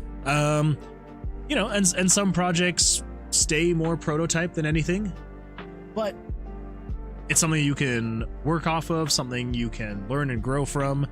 And yeah, sometimes, basically all of the projects up to this point have been that for me. Just very prototypey and nothing to them. Yeah, there's actually a lot. There's actually a lot like that. Like, pull this up. Oh, I don't have my USB drive in. Never mind. Maybe that'll be a different day. We'll go over all of the terrible prototypes that I have for games. There's so many of them. Hoping to finish it this year, though. Oh, wait. The Tactical RPG is my biggest game and going onto Steam. It's got a demo online, too, based on my game. Oh, that's right. That's right. You were telling me about that a couple weeks ago. I cannot remember now. I'm going to pull this up really quick. I cannot remember. Did you tell me the name of it? Let me check my wish list. I can't remember if I wish listed it.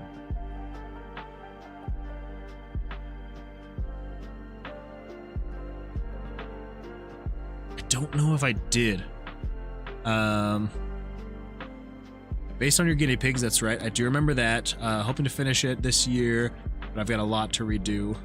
Right now it's called Cavi Chronicles or KV Chronicles, but I don't love that name. I don't think I told you the game. Yeah, that doesn't sound familiar, so I don't think you did. I want to pull that up really quick. Hey, look at that. Pulled up.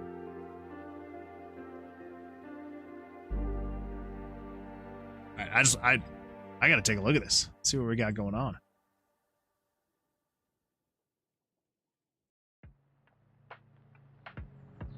Okay. I've always been terrible at combat like this,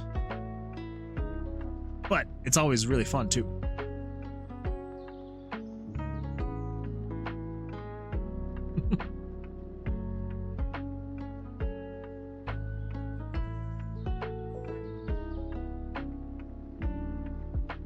Yeah, this kind of strategy combat, I've always found so intriguing, and I've always wanted to make a game like it, but I feel like I haven't played enough that I would not really know how to actually make it fun, because I'd be like, well, in my head, this is, and like other people would play it and be like, this is not a tactical RPG at all.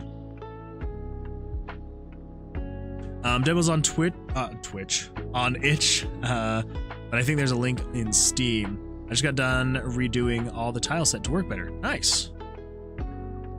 I think it looks really good. I really like it. Really fantastic.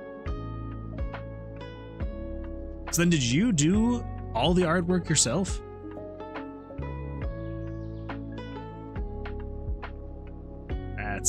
I love it.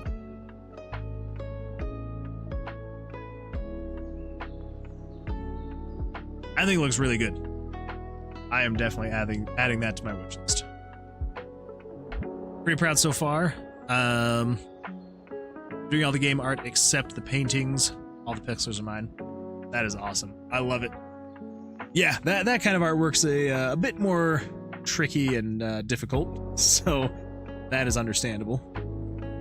Yeah, absolutely fantastic. I love it. I'm excited for when coming soon is actually here. So keep it up. I want to see it. I want to see it finished. Chemistry Nick, hello. Welcome to the stream. hair caught in my ring. Glad you could be here. We are just kind of finishing up work on the random tomb generation stuff. I think we finally have a somewhat functional, I don't want to say prototype, but a somewhat functional, I guess, prototype. It's, so far, the method that we have right now is currently working at 100%. We've tested it probably 8, 9 times maybe, and every single time it's generated just fine, and the path works and all that fun stuff. But I've said this a few times now, but I'll say it again. Even if it has one problem, then it's done. We can't use it anymore. We have to rework it. So, one problem, and it's a failing grade. It'll be harder to watch because of school. That is totally fine. I know that it is a very different time of day for you, so that's all right. No worries at all. I appreciate that you're here at all. Yeah, whether you can chat or not, or if you just have it on to listen to, or whatever it is, that's a-okay. Just don't get in trouble.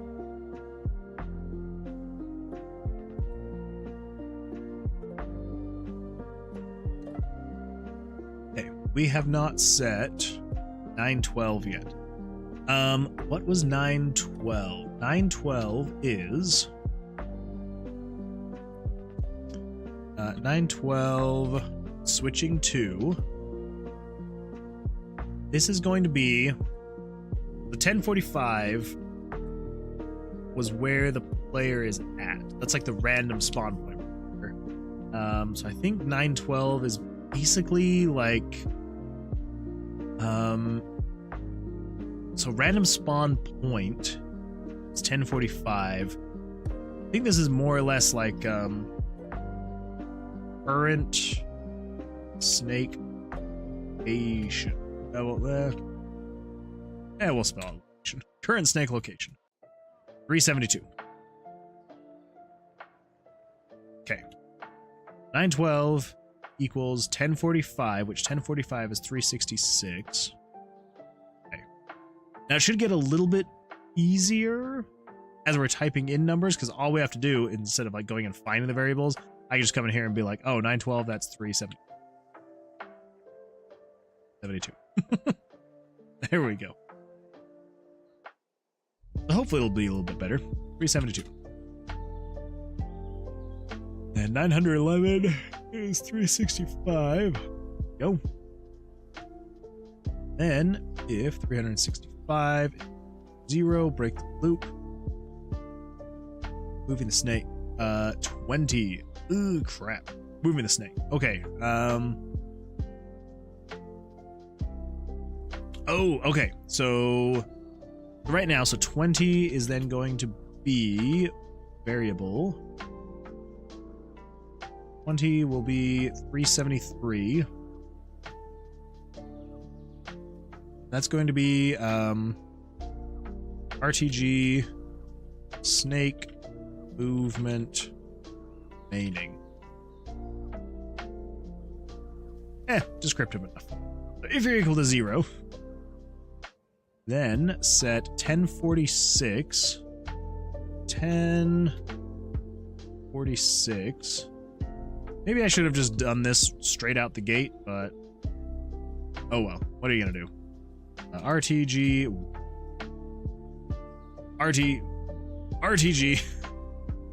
snake direction 374. 374. Okay. Set this is 373. Not set 370. Okay.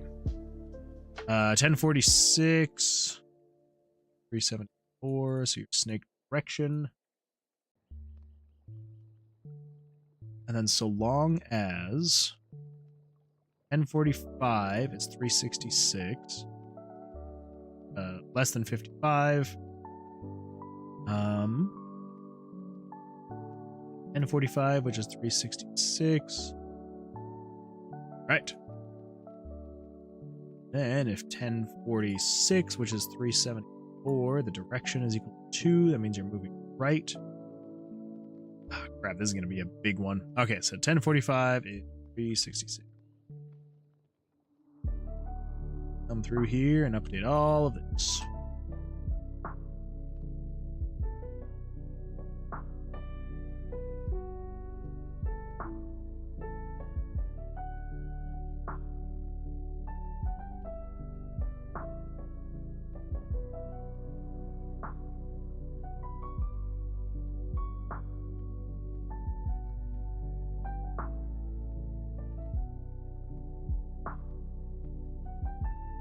Lot. There's a lot. Okay, there we go. 1045 is 366. And if 374 correction is equal to 3, that means you move down. Set 66 to no, if 366 is greater than 6, then 366 subtract 6. Then 374, which is the correction is equal to 4. You're moving left. All right, here we go again. 366. On the bright side, though, we should only have to do this manually twice. Then after that, we can just copy and paste this whole thing, and we'll be good to go. Get far enough along, just do that. I can. Fantastic.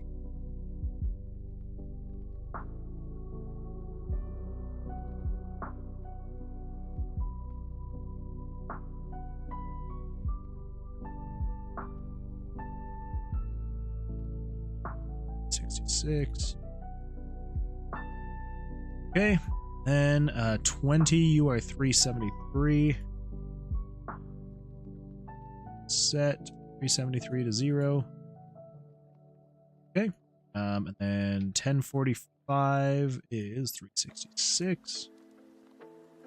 Then variable 8, this is going to be, so 8 switches to RTG pass prog. Adds 1 to pass progress, which is 5. U 375 is equal to. Okay, let's save that. Page 1 complete. Page 2. This is going to be a bit of work, but once we get all of this done, we can actually start implementing this in the game, and then we can switch back over to dungeon stuff and we can start doing all that again. It'll be great. We just have to get there. Okay.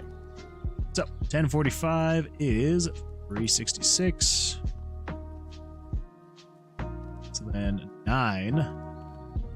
Okay, what was 9? Okay, so this is checking if blocky. This is past 2. So variable 9.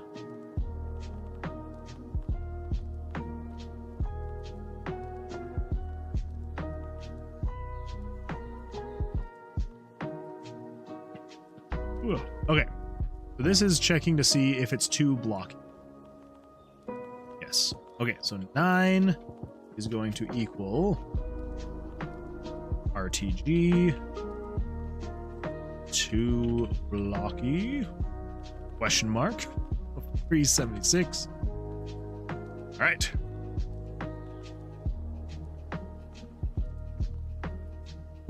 And 1045 is 366. 9 is 2 blocky. 5 is 366. Backpack slot 1. It's 9. Now 376. 8. 8 was 375. Yes. So this sets it back to page 1. Break loop. If 1045, which is 366, is equal to 60, then control variables, set pass progress, add 1, break the loop, all are good. There we go. Pass 2 is good. Now, this is showing the first layout, which we technically aren't going to need, but I'm going to keep it for now anyway, just so we have a good visual because I do need to speed up the generation process. So 912 is 372. Go. And 912 372 and show. Let's see. Variable 913 is 367. This one map 97 plus 912 is 372. X position 65 is 370 plus 98 is 368. 36. And you are variable 66, so 371 minus variable 99, which is 369. Nice. There we go. Cool. 913 is 367. Pick ID. Yep. 912 is 372. Player X, that's 98, is 368. Player, so 368. Room Y, 69. Else add 98, 368. Okay. Y, 99, which is now 369. Add to Asprog. All right. Making our way. We are making our way. This is going to be the last of the easy ones, though. Last of the easy ones. Okay, 1045 is 366. So, 1045, 66, checks to see if it is equal to 100. If so, break the loop. Add 1 to past progress. Okay, page 5 is going to be an absolute nightmare, because it is freaking huge. Oh, what was I thinking? What was I doing with my life? I'm sitting here like, well, this is just a concept, so I'm not going to create variables to work into all of this crap. It's like 12 variables that I could have deleted if it didn't work. Oh well. Oh well.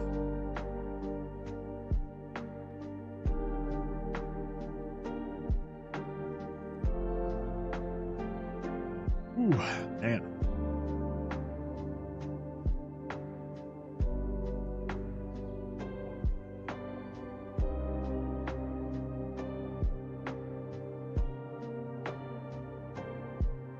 It has been a rough weekend / week. Our daughter's going through a sleep regression phase, and it's not fun. Not fun. 370.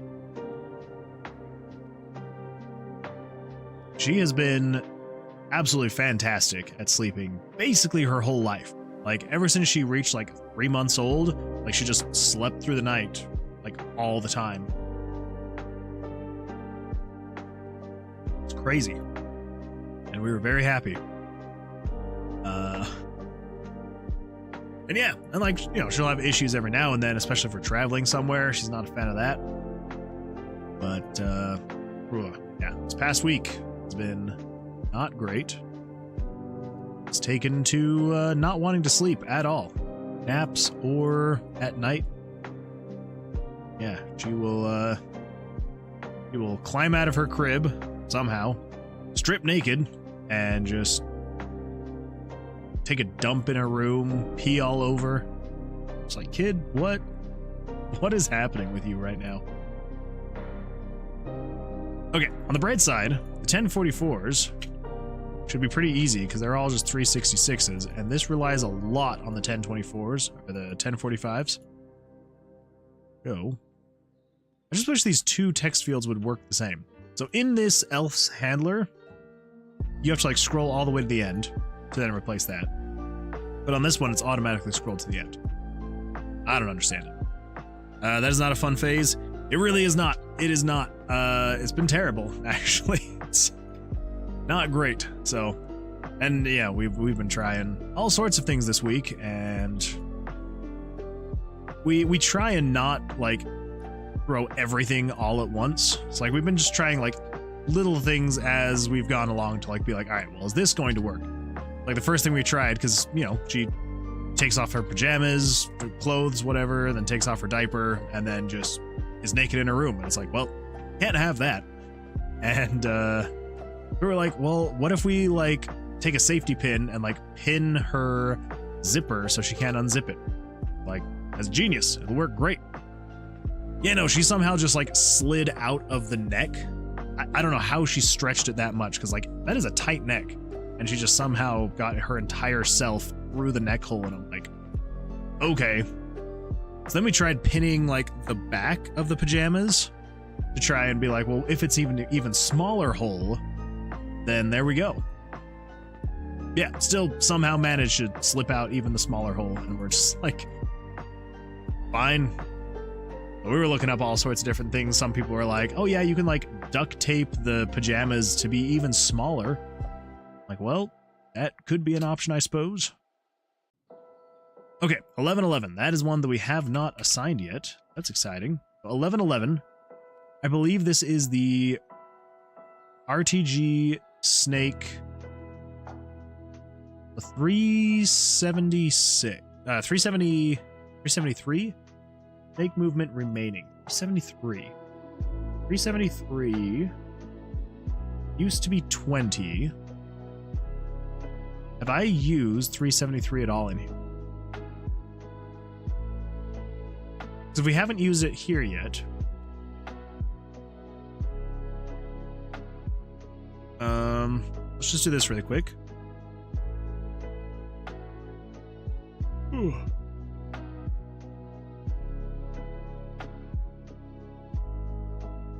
373. That's what it was. 373.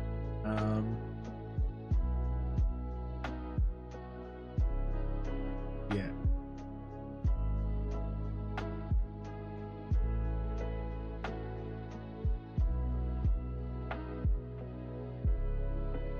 If Path Carver has moved X spaces.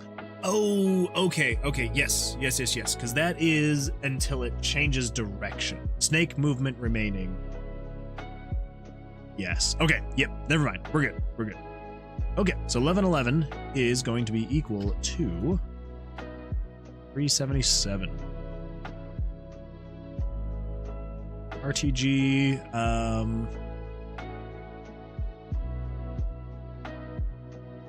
Path Carver. Health.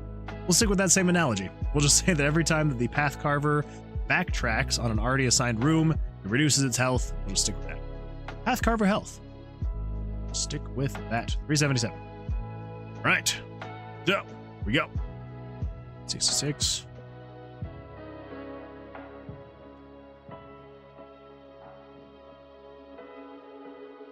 Yeah, so it's been making sleep even more difficult to come by this week, which is already not great.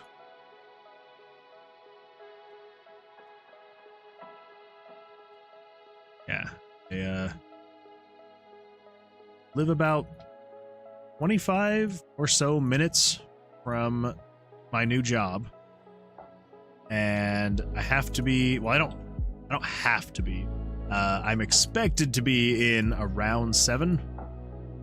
So, you know, leaving my house around 6:30-ish. And yeah, makes for a very early morning, which is fine. 74. Although it does kind of suck. I'm not really a morning person, but I'm also not a nighttime person either. So I'm like, it's the worst of both worlds. Starts getting a little bit, you know, close to 11, and I'm like, I'm exhausted. But then also any time before 7 a.m. and I'm like, I can't do it. I can't do it. 25-minute commute in Utah traffic is no joke, especially in the morning rush. Yeah, it can get pretty bad, especially because my new job is in PG, and so that exit right there, you don't miss it. Yeah, it's kind of bad to be back into it. Kind of sucks. I'm not a fan. Where was that again? Down here? It was down here. Okay. So this is the 6. I'm just going to copy that and then over here. Sure, that's fine. Okay, and down here, let's copy this guy. Okay. Yeah, Pleasant Grove gets absolutely insane pretty early in the morning. It's also absolutely insane later in the afternoon too. Because like, you know, because I'm in a little bit earlier, I'm able to leave at 4, but even leaving at 4, it's just a madhouse. And I'm like, where are you all going? You all have an extra hour of work. Get back to work. I used to work in Linden, so I know very well. Yeah, Linden, yeah, and really anywhere, honestly. Anywhere from like Utah County to Salt Lake County, anywhere in there, terrible. Absolutely awful. It's, it makes me really hate driving. Especially because Utah drivers, they are a different breed. I don't know what it is.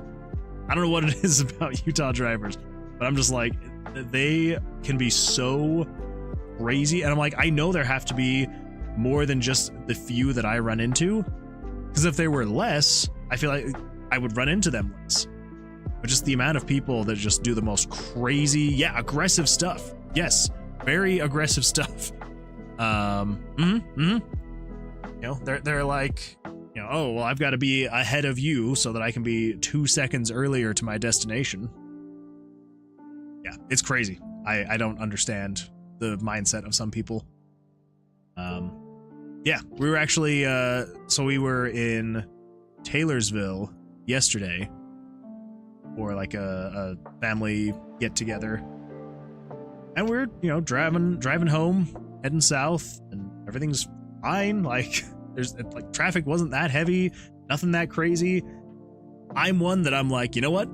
I get the best miles per gallon if I'm going like 65.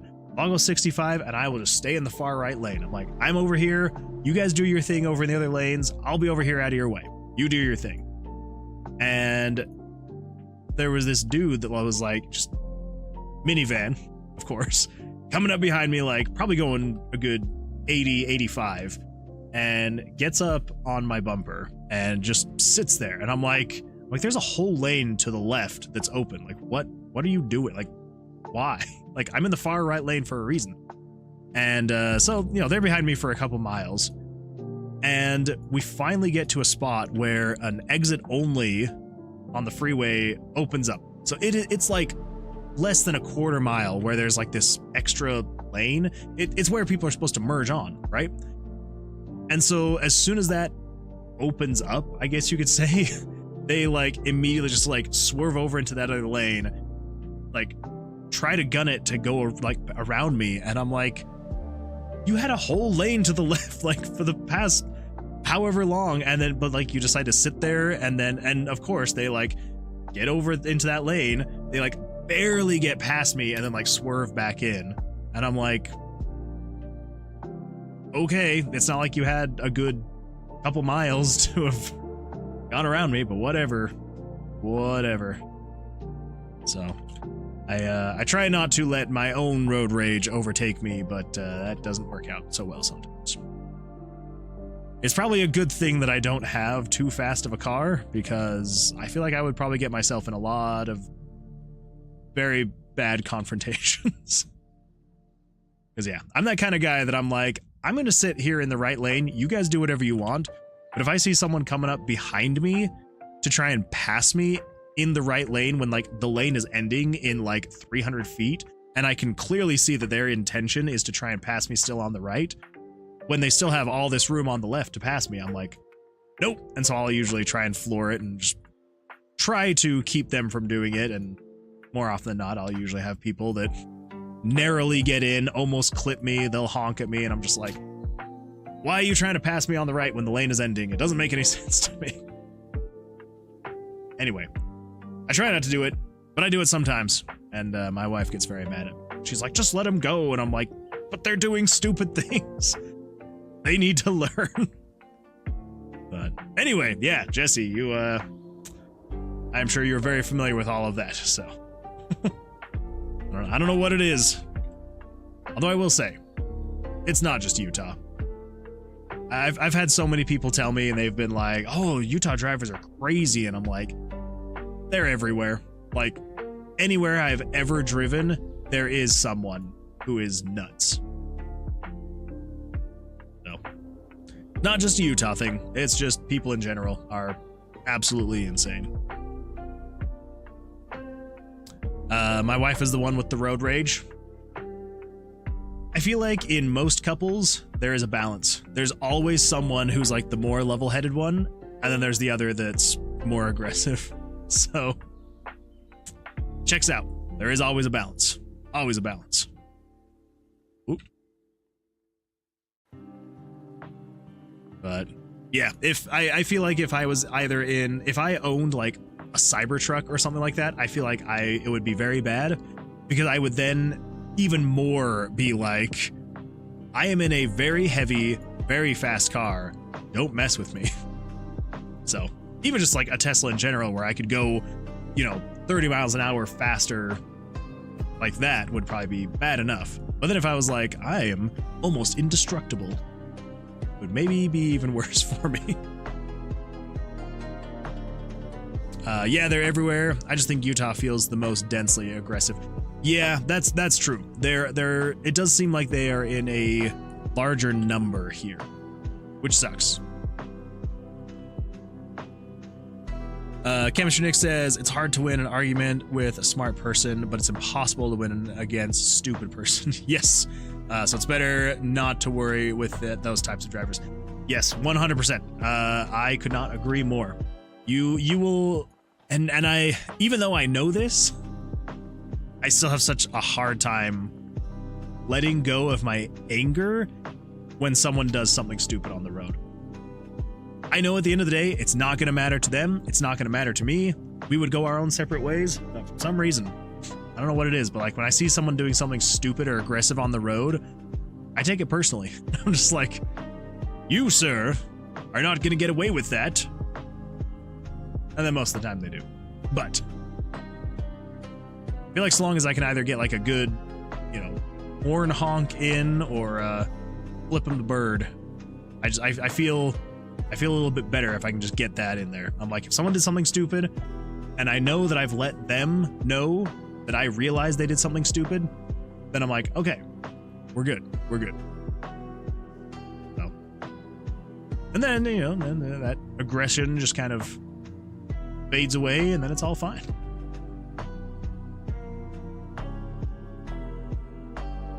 Anyway, there was a very long tangent about stupid people on the road. It's good times. Good times. On the bright side, that tangent helped us get a little bit more than halfway through the longest of the pages, so for better or worse,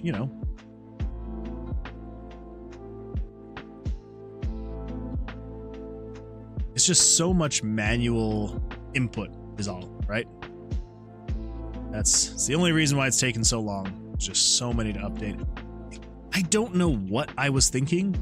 I don't know why in my head I was like, well, this random map generation stuff is going to be very experimental. So I was like, well, why would I set up variables for it if it's going to be experimental and if it doesn't work out? Like, it literally would have just taken me 20 seconds to erase any of the extra variables if it didn't work out, and if I just had to be like, oh no, it's delete that. Cool. I don't know why I was like, we'll just reuse some of these other variables that we've been using because there's no reason. Oh well.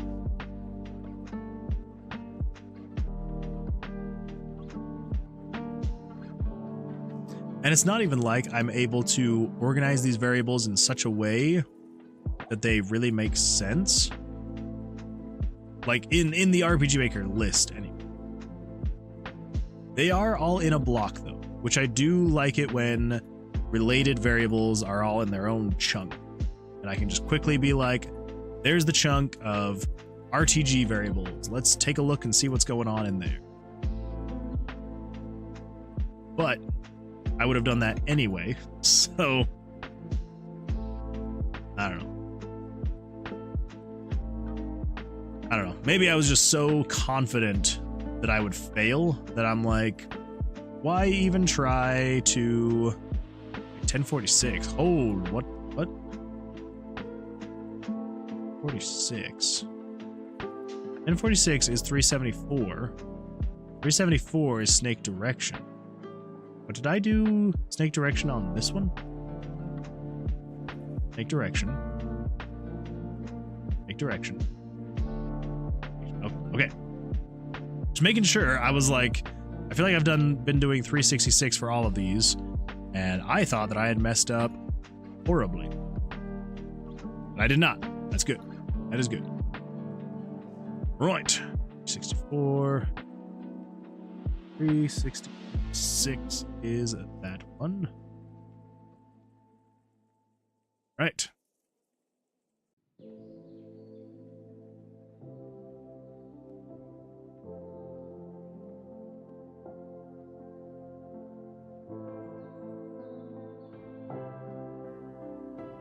I don't know about all of you, but I will be very glad to be off of this random tomb generation task we've been working on for the past week.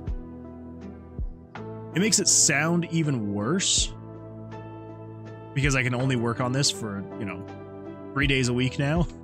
And yeah, so it makes bigger projects like this sound even worse because, really I'm only spending, I guess I'm spending a decent amount of time. But it's not like I'm working on it every day, right? So, okay. Let's save that, because I do not want to lose all that. Come down here, move snake to new room. Okay, so 1045 is 366. This is where we have to actually focus now. So, 1045, 366. Wait a minute, what did I just do? Okay, good. Thought I had broken that horribly.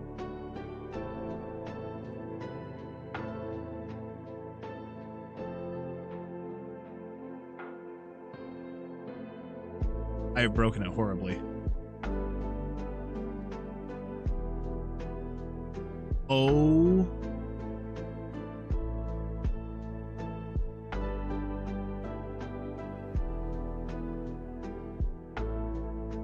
Oh my goodness.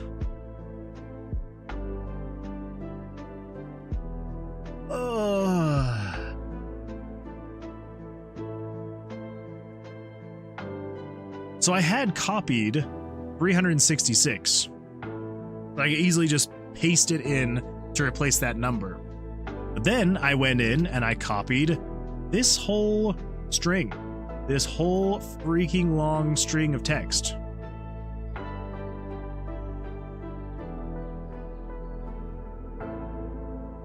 Okay, well, that's fine. We gotta fix it. We can fix it. It's gonna be fine. Where do we need to fix it?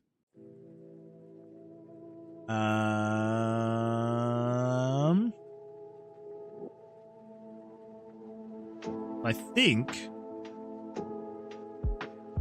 Crap.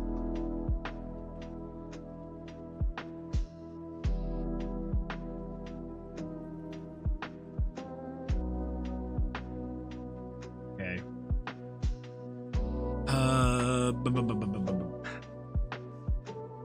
Let's copy this one, just so we have reference, right? So it is 97 plus variable 366 times 4. Okay, so what we need then is 97 plus, and then within these parentheses, we delete from here all the way over to... We don't need that is not equal to.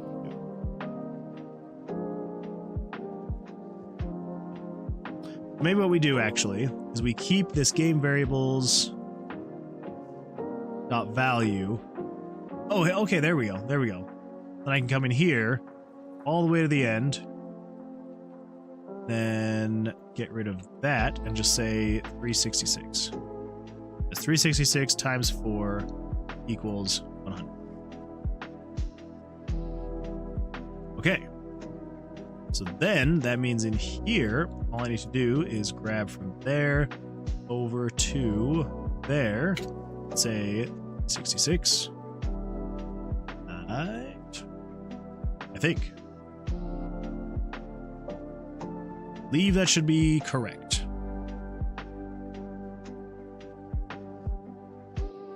Okay. Let's just come in here and correct all of this.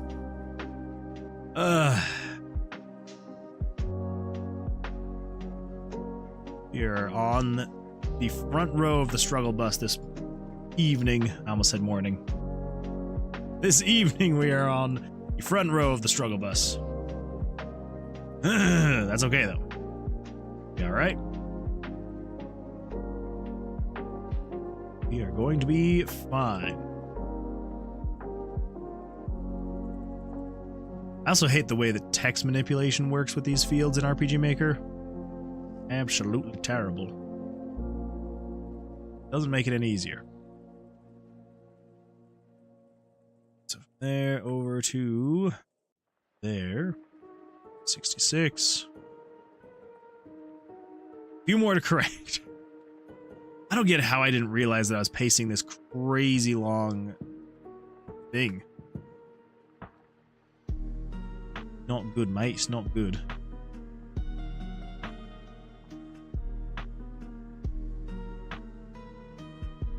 Two there. 366.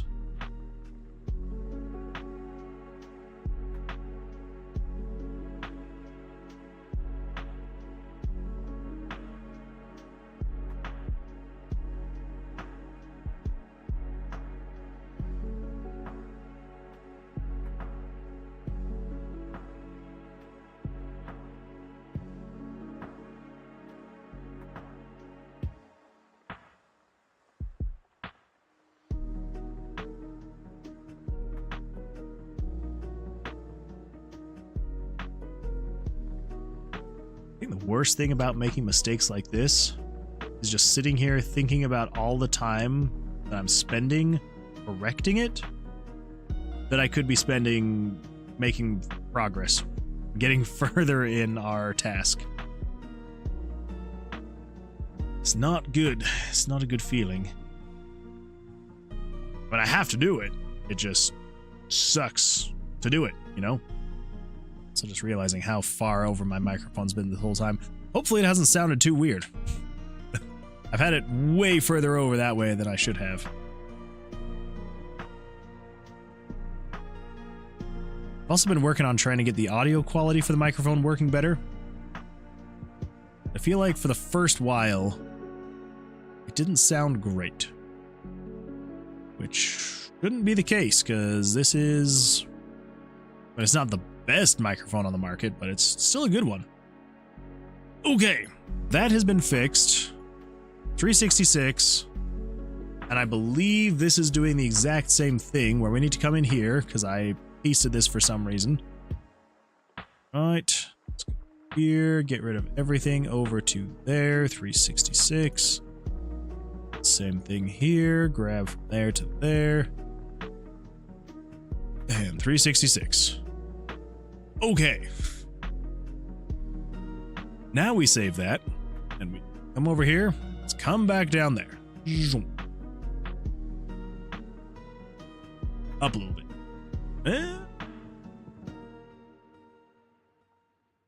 Yes. Okay. Move snake to new room. 366. All of that's good. 366, 366. Okay. 111 is 377. Yep. 1045 is 366, and then I'm going to copy that 366. There we go. That's better. All right. Go.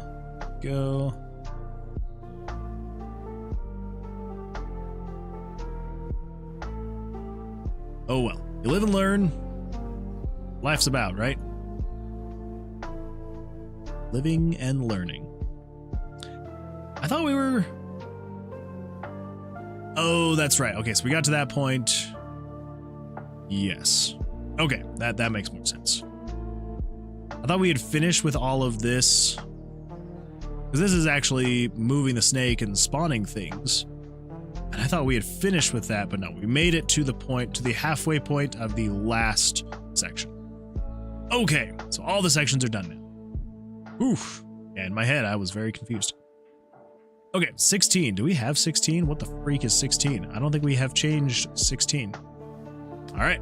Well then, variable 16. Switching to 378. I believe this is RTG check all rooms. So yes, so 378 is going through and it's checking every single room. So if we go 378, so yeah, so it's checking every single room to see if every room has a direction that it's able to move you in. 16. Oof. A little chilly down here in the basement. 51. 1111 is 377. And 8 is 375. Exit processing, break loop. 16 is 378. And 1111 is 377. 11, 377. Set you to 0. 8 is 375. Set you to 3. If not, then add. Okay, moving on to page 6. 375. 75. There we go. Moving on to page 6. We're finally past the biggest page. Now it's just that page and that page, because then that one's just empty. So, RTG pass progress. Here we go. 912 is 372. 913 is 367. 98 is 368. 99 is 369. 65 is 370. And 66 is 371. All right. 912 is 372. Perfect. Right. Then we need to do 913 is 367 plus 1 map 97. Hold up now. What is 97? Oh wait. Game variables 97 plus the actual variable 912, which is 372. Whew, that was confusing. It was 97 plus 372 times 4. Okay, we're good. So game variables 65. 65 is 370 plus game variables 98 is 368 times 36. Then game variables 66 is 371 minus game variables 99, which is 369. Nice. 100, 100, 255. All right. 913 is 367. 67. 912 is 372. 98 is 368. 98, 368, 99, 369. Right, 98, 68. And if 369 is equal to 11, set 8 is 375. 4. Right. Last one, number 7. Save it. Here we go. Last one, and I think we can finally move on and start implementing all of this fun stuff. So 375, you are 375. Let's also just change this for now. Cool. Okay, I don't think we need to flash the screen anymore. Yeah, you shouldn't need to flash the screen. So let's just get rid of you. All right, and then 912 is 372. 913 is 367. 98 is 368. 99 is 369. Oh, we are so close. 65, 370. 66 is 371. All right, 97, so 912 is 372. Show picture. 913 is 367 plus 1. Map plus 97 plus variable 372 times 4, 1. And then show this at 65 is 370 plus game variable 98, which is 368 times 36. Show game variable 66 is 371 minus 99, which is 369 times 36. Okay. 913 is 367. 912 is 372. 98 is 368. 368. 99, 369. Nice. 8 is 368. 9, 369. Nice. 8, 368. Oh, okay. Now let's check and see if that RTG is still working with all the variable adjustments. Everyone cross your fingers. Knowing my luck, this will be when it actually breaks. Again.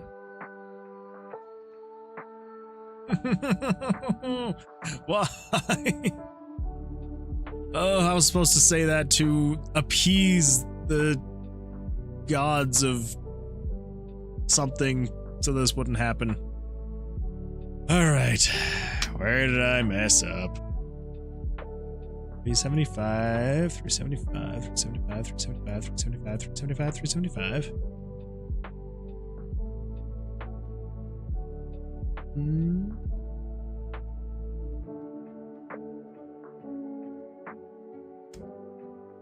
368.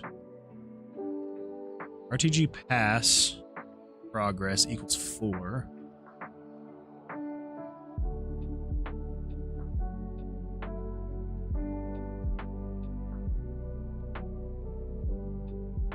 Right, let me just check the backup really quick. 11 change 8 equal 4 plus 1. Okay, so I mean you should be that anyway. Not that that's really gonna make a huge difference, because that didn't seem to be an issue.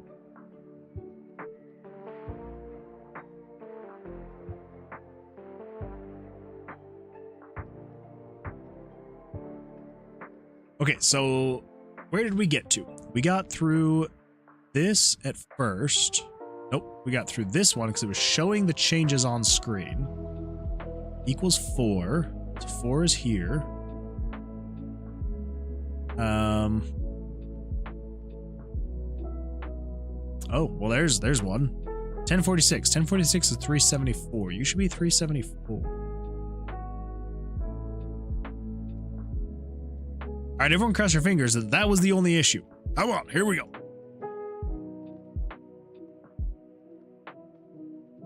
How did I break it so badly? What is happening? Holy crap. I did not think I would actually break it this bad, but good heavens, it is so broken. Okay, well, let's do this. I do need to adjust this, actually. I don't think this is actually going to fix it. Let's see what happens. So, 365, 378. So, 365 between 378. Set all of that to 0 when you get back here. Is that going to fix everything?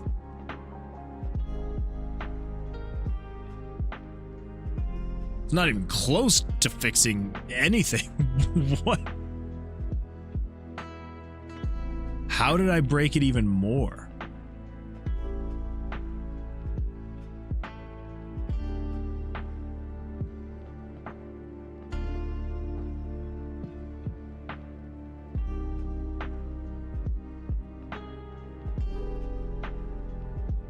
Okay, that one's probably from when I broke the code and I had to go in and fix it. Okay, but what?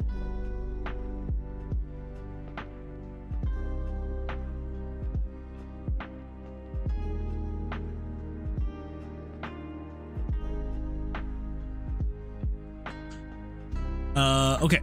I just want to check something. If we flash the screen here, and if I come in here, we come down to 360 whatever. So RTG. So all of these are at 0. If it has to flash again, what are they all going to be at? Well, they're not at 0, but 2 blockies at 9.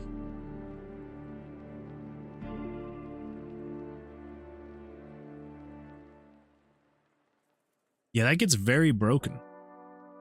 If it has to respawn things.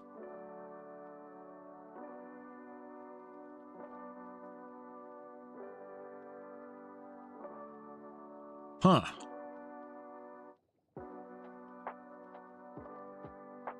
So I was resetting variables 1 through 1200. Were there any variables over 1200? We were dealing with 900s, thousands.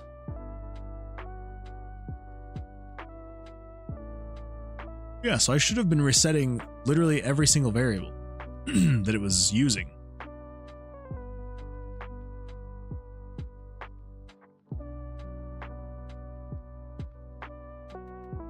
Okay. If I just set this back here, it should be fine, right?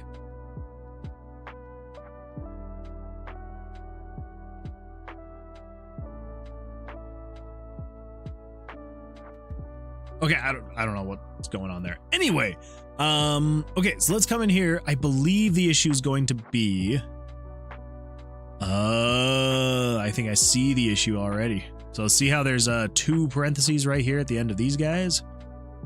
I believe we hit the spot where there is 1 parenthesis.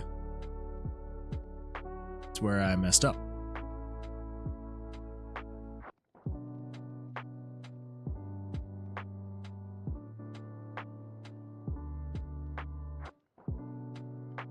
Or not. Or I could just be completely wrong.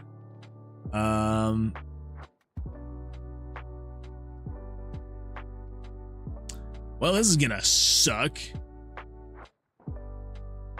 Okay. Ooh, balls. Okay. Well, I think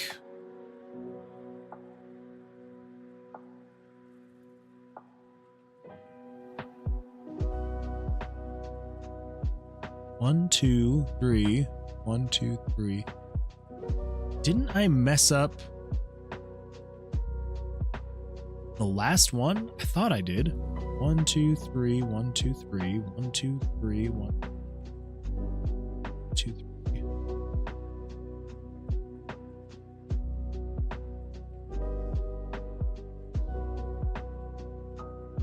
Or is it even just something in here, maybe? May even be in, like, one of the other pages. No, because it starts showing some things. Chemistry Nick, gotta go. Good night. No worries at all. Hope you have a fantastic evening. Thank you so much for being here. I appreciate it. We'll see you hopefully Tuesday. The next stream. It also really sucks. So RPG Maker gives little to no indication. Excuse me. Indication where the actual error is. So it'll start going through, right?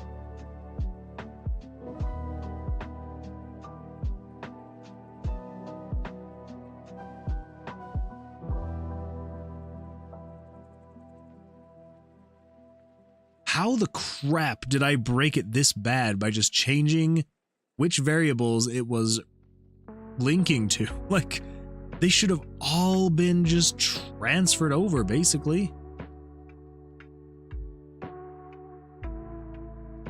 Like, what? How? How is it so broken? Holy crap. Okay. Well.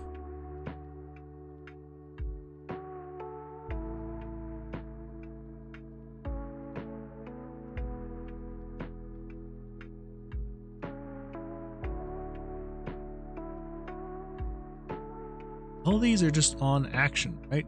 Not parallel. Okay, good they are. Okay, well, what are my options? I can,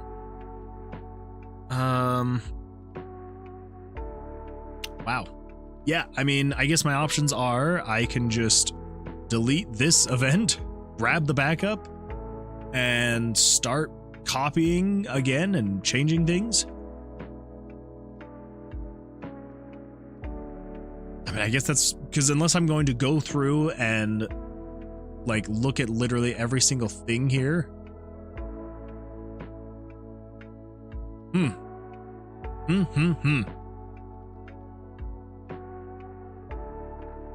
My guess. Here's my guess. My guess is I either fat fingered some numbers somewhere,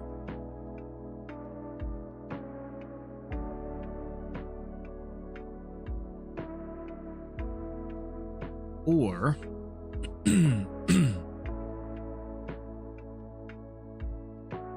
or I missed something somewhere.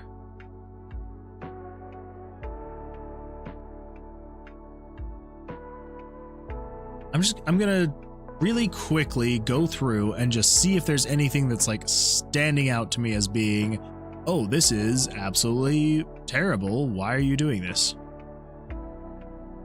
Because all of the typed in variables should be roughly similar. 366. Well, in the 360 to 370 range. 366.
Open, open, close, open, open, close, close, close. Okay.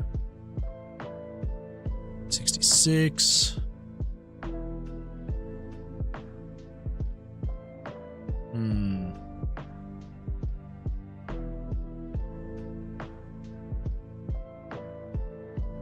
377 was 1100. Okay.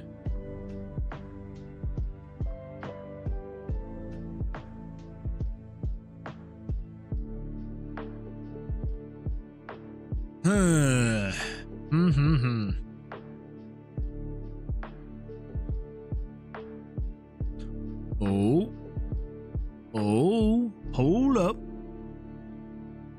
Check if not in right column. Check if there's a room to the east. Hold the foe. I think I maybe missed this part here. You're not supposed to be that. You're supposed to just be 366. Nope. Times 4. Okay, well there was an issue. Am I going to say it's all the issues? No. But I'm going to say starting, so at RTG snake direction 4. That doesn't fix it all. We're going to come back. Okay, so we're still missing a parenthesis at the end of something. Something somewhere there is missing a parenthesis. It's got to be in here.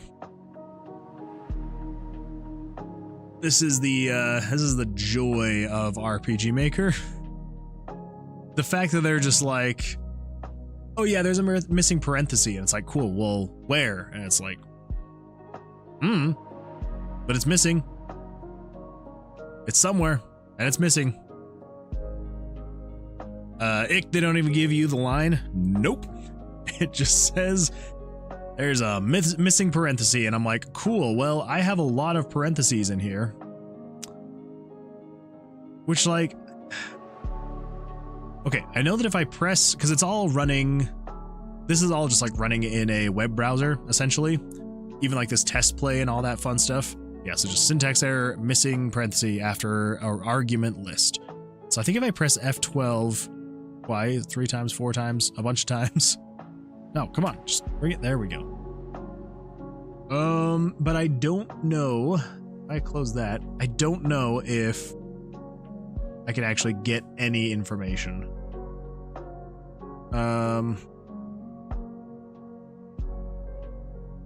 Yeah, because it's all just running in. Like, it's not actually running, like, so, like, I don't think inspecting anything here.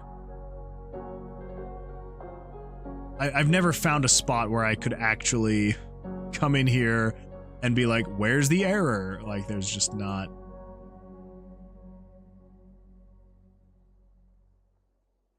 I mean, like, unless maybe if I do something like, no, like it's not even gonna, no debugger menu or option. Nope. Not at all. Moral of the story, if you're learning a game engine and you want to do anything more than just making simple, very basic RPGs, maybe something other than RPG Maker would be best, because they do not give much for debugging, and it sucks. I mean, like, you get a little bit more information when you're actually using their commands. Like, if I'm coming in here and doing all these commands, but to be fair, also, they don't usually error out, so. I will also say, this is 100% on me. It was working, which means I got rid of a parenthesis somewhere. Where that parenthesis is, I have no idea. But so it should be 2 at the end of all the if statements, plus that one in there.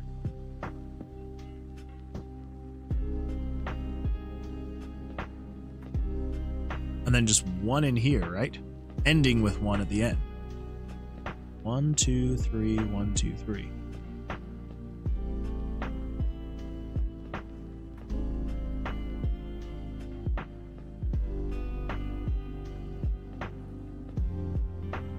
Okay, let's check the...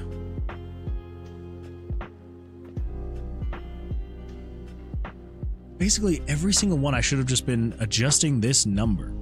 So I feel like if there's one missing, it's going to be somewhere on this number, right?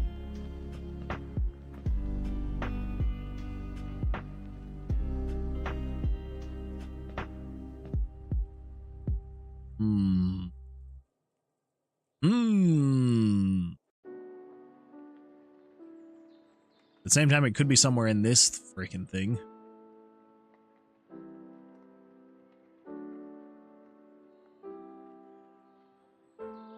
No.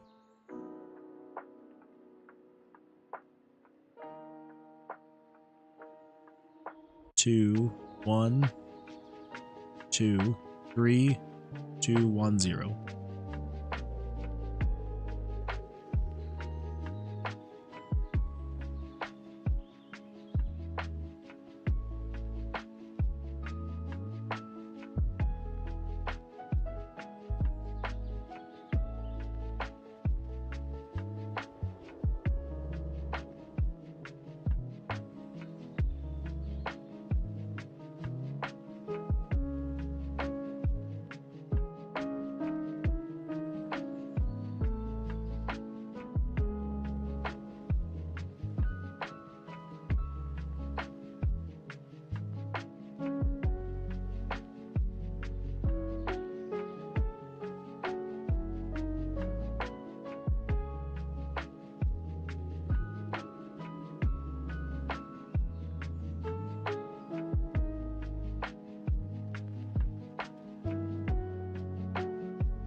I feel like if it was going to be somewhere, it would probably be somewhere around here, because this was the second time that I pasted it, which is when I forgot to copy the 366 again, and I started pasting it all in here. So where here would it be? Got 1, 2, 1, 2, 3, 2, 1, 0.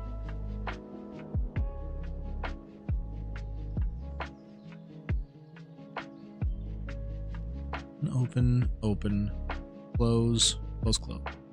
Open, open, open, close, close, close.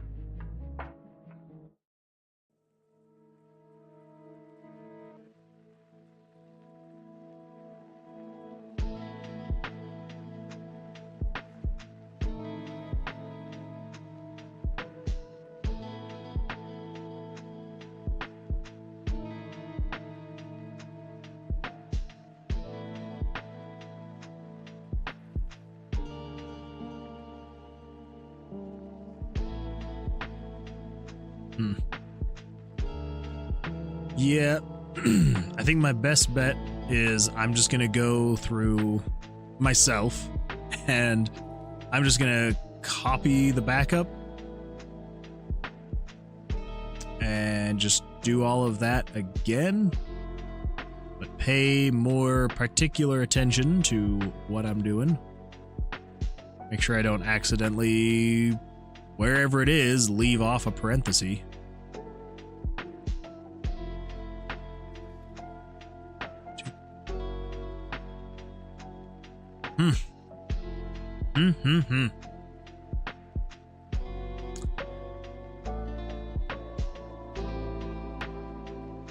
I guess maybe the best I could try and do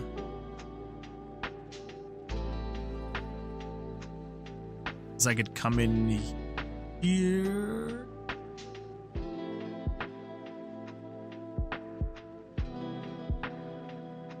Oh, that's not going to do anything. Yeah, I'm just going to have to fix that myself, which is fine. I'll do it later, but for now, I'm just gonna move this. That is the this is now the old one. Why not? Why not have it just be absolute garbage? The thing is, like, I don't even know if I'm exactly looking in the right way, in the right place, but I'm assuming so, because like I make it through here. This doesn't error out. That one's fine. This one I make it through. That one doesn't error out. This one should be making it through because it shows all the pictures. And then it's here where I'm...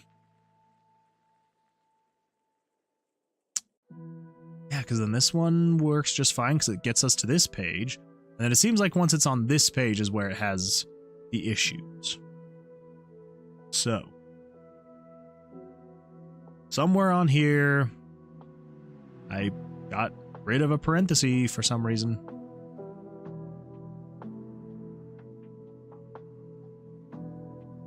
That, it like starts drawing all of this stuff, so it's not like I'm not doing this correctly. And it stops in a different time every time. So, I don't know. So let's just do this. Copy that. This is going to be the new one that I will take care of later.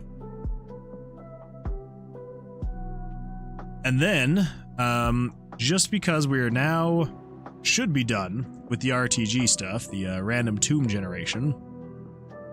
Yeah, once I get this back in place, there we go. It's all working. Everything's fine. Yeah. Yep. Okay. So, since all of that is working, the random tomb generation. Since that is basically done, what we need to do is we need to start figuring out where are we going to be going next, right? Because I feel like for the past couple, like last 2 weeks, we've almost been on like side quests, it feels like. And we need to be like, okay, where are we going? What are our goals? What are we going to be working on? It's a good way to go about it, right? So, first off, I just want to see something really quick. So with this random generation, no, I'll do that when I adjust all of this. I'm basically going to find a way to make it so that, because that first part goes by really fast, and then this part is extremely slow. So my goal is I'm going to make it so this is faster, right? That's the goal.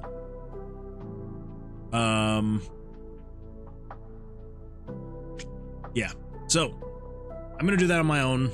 I'm not gonna bore you with that. It's not really gonna be anything exciting. It's basically going to be, I'm probably just going to consolidate one of these pages into another page and then have the loop event, because again, for some reason with RPG Maker, if you put things in a loop, it goes by through that code so fast. I don't know why. I don't know what it is about the way they have their event pages set up, but for some reason, the loop just goes by super fast. So it's just going to be me moving some code around into the loop, and yeah, not going to be that exciting.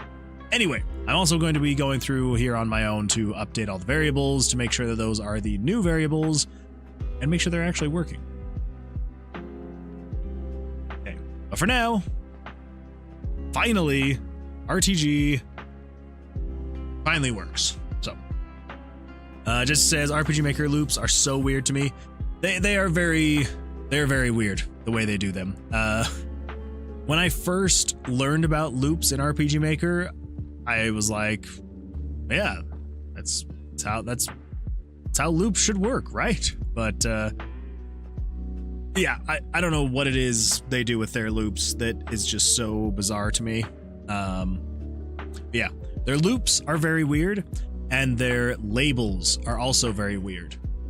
Because basically, I don't know if I've ever talked about the labels or not, but basically what you can do is you can put a label up here, and we'll just call it like thing.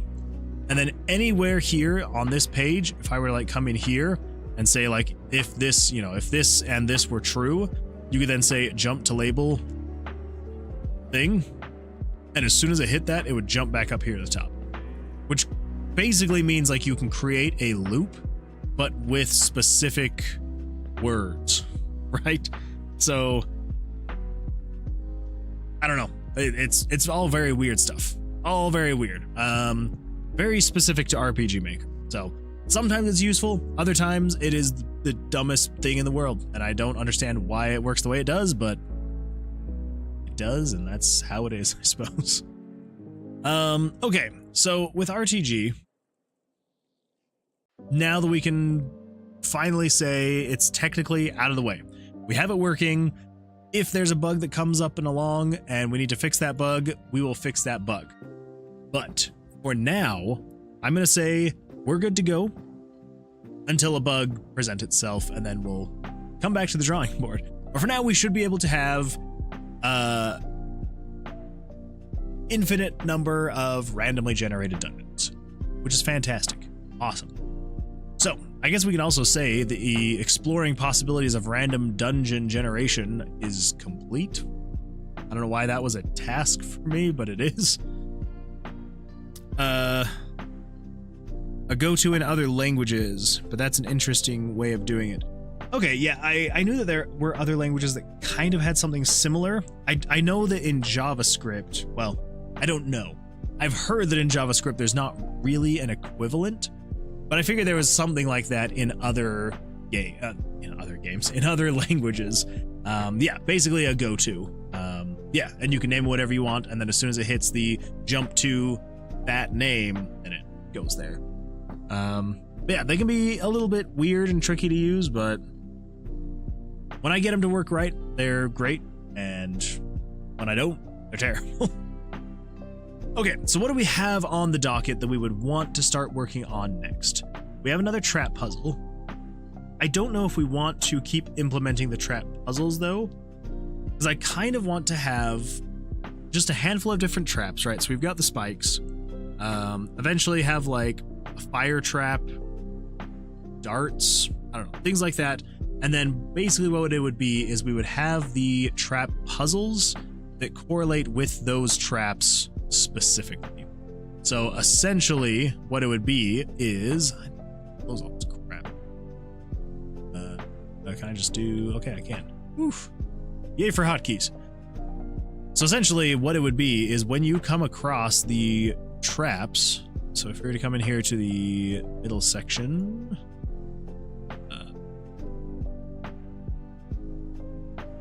there we go. If you were to come in here, and if you saw the holes in the ground, you would know they would be spikes, and it would correlate to a specific puzzle that you would have to do, you know, to get past them.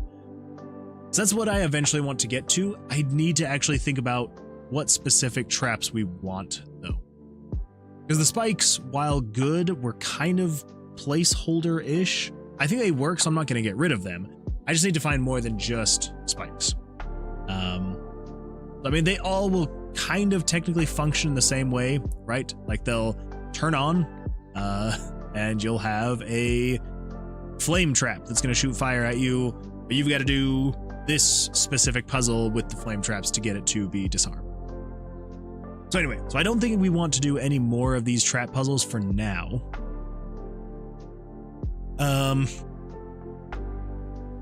Play toggle, creating the main menu, adding a new puzzle. That's down there. We could work on the intro. I have been thinking about how we want to approach the actual story of the game. So maybe getting the intro dialogue, or just the intro in general, working a bit better. I also, as much as I don't trying to think of the right way to say this. So right now, I think you can just come in here. Yeah, so right now, level selection screen. I am quite happy with it, right? It's great. It does everything I would need it to, which is fantastic. But I don't know if we're actually going to stick with this screen, right? There was a lot of work that went into it. All of the hovering, the paths, the thought on how to have it all laid out and all that stuff. There was a lot that went into it, right? Absolutely. But there's a different way that I'm thinking we might go about this. And that is, so when you find the exit to the dungeon, which will probably not be a sigil anymore, we're probably going to actually make it a door again. But you don't have to find a key, you don't have to find a switch, anything like that. And then basically there will just be multiple, so it'd be multiple doors, right? And the general idea of it, let's see if I can, let's see, what would it be? I need to search over here. I'm gonna pull up something really quick. It's a concept that I saw and I was like, that actually seemed as a lot more streamlined and simple. And I'm kind of like, maybe we go with that actually. Let me just pull this up really quick. Theme design, Tomb of Versilius. Where did I have you saved? You're saved. Oh man, there's so many things that I've like saved that I'm like, I would love to implement this at some point in time, but like I don't know if we're gonna be able to. Where did it go? And yeah, I've got a lot of stuff saved in here, but I didn't think this much. No, that one's close, but not quite.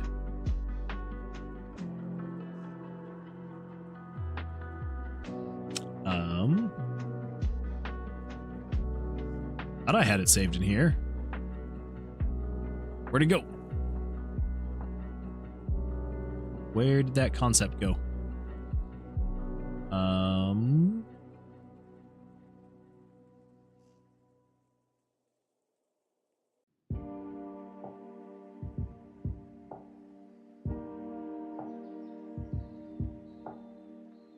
I'm not seeing it anymore.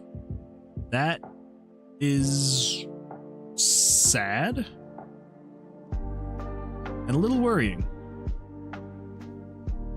Oh, there we go. It just, for some reason. Okay, well, okay. Well, it doesn't look like I can really download this because I thought it was just an image, but it turns out it's a video. So I'm going to just kind of grab this and bring it over. So, general idea is instead of having the rooms, so if I come back in here and I pull this up, instead of having something like this where it's like you're seeing your path forward, and you kind of know exactly where you're going, what you're doing, and all that stuff, which I love. I love the fact that the idea of being able to map out your path a little bit better.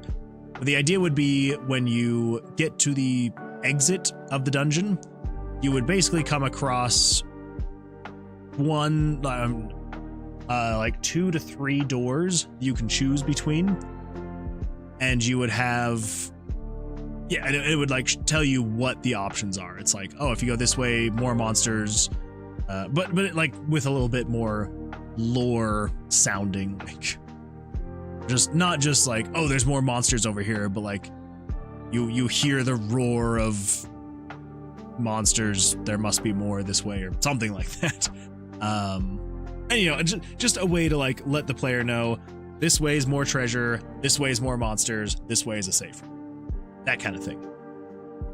And then that's the way you're kind of picking your path. So instead of it being like, oh, I can see everything in front of me, I know exactly what's coming my way, I know exactly what we're gonna get here, you know, you'd pick one out of like 3 doors you'd go through. Anyway, that is the idea that I'm gonna maybe try and implement, but we'll see. So I do think that the intro dialogue is probably going to be one of the next things. We can get like the story kind of going on. And then let's also do rework level select read. That'll probably be on there. As far as adding a 4th floor, we do not need that anymore because we should have the random gen. So let's archive that. Delete it. Delete. It's so dumb that you can't delete it. You have to archive it first and then delete it. I don't know. Trello's a little weird, but we also do need to make it so you can draw more cards. We need to update the card graphics as well. What else are we going to work on? We need to name spells. We do need to do that as well. I feel like the main menu would go along with the intro dialogue as well. We probably need to have that higher up on the list as well. We'll have the intro dialogue, but we also need the main menu to like create your character and all that stuff. Work level select screen, update card graphics, name the spells, autoplay toggle. That one's not needed. Could be good. And then just more decorations in general as you're going through the dungeon would be good to have. Okay. Yeah, so I think for the next stream, we're probably going to start working on like the intro and the main menu and stuff like that. So there's a little bit more there. Off the stream, I will be going through and fixing whatever it is that I did to this event to break it. But that way it'll be using the updated variables that we just created so that we can have this random tomb generation working. The other thing is also making it faster. Yes, we also need to make this generation faster because this is just so freaking slow. No one's going to want to sit here on a loading screen waiting for this kind of thing to finish. Because like, look at that. That took forever. Yeah, so I'm going to find a way to make that faster. Anyway, okay, well, I think I'm going to call it there because it was a little bit of a rough weekend, and yeah, but I'm hoping this will be a better week and we'll start feeling a bit more back into the groove of things. And yeah, that's the hope. Either way, we're gonna keep going. Just yeah, tonight, now that we're finally like putting a pin on, well, not a pin, we've been putting a pin in the RTG for like 2 weeks now. So now that I'm finally able to feel like we're kind of closing the book on that, I'm like, okay, call that good, step away, and then we'll come back on Tuesday ready to like get back into the other aspects of the game. I think it's just because I'm not able to really spend time working on this outside of the stream. It just feels so weird that I'm like, oh yeah, there's a whole other freaking game here where it's like there's dice to buy and spell books to upgrade and quests to get. That's another thing we actually need to redo is the quest system, because these are just way too generic. And I know that they were generic just to get the quest system working, but now that the quest system is working, we need to get more interesting quests up and going. So anyway, yeah, the RTG really has just kind of has distracted me, and it's weird because in my mind I've been so focused on that for the past couple weeks that I'm like, oh yeah, there is a whole everything else here with, you know, you can, oh dear, oh no. How did, oh dear, oh crap.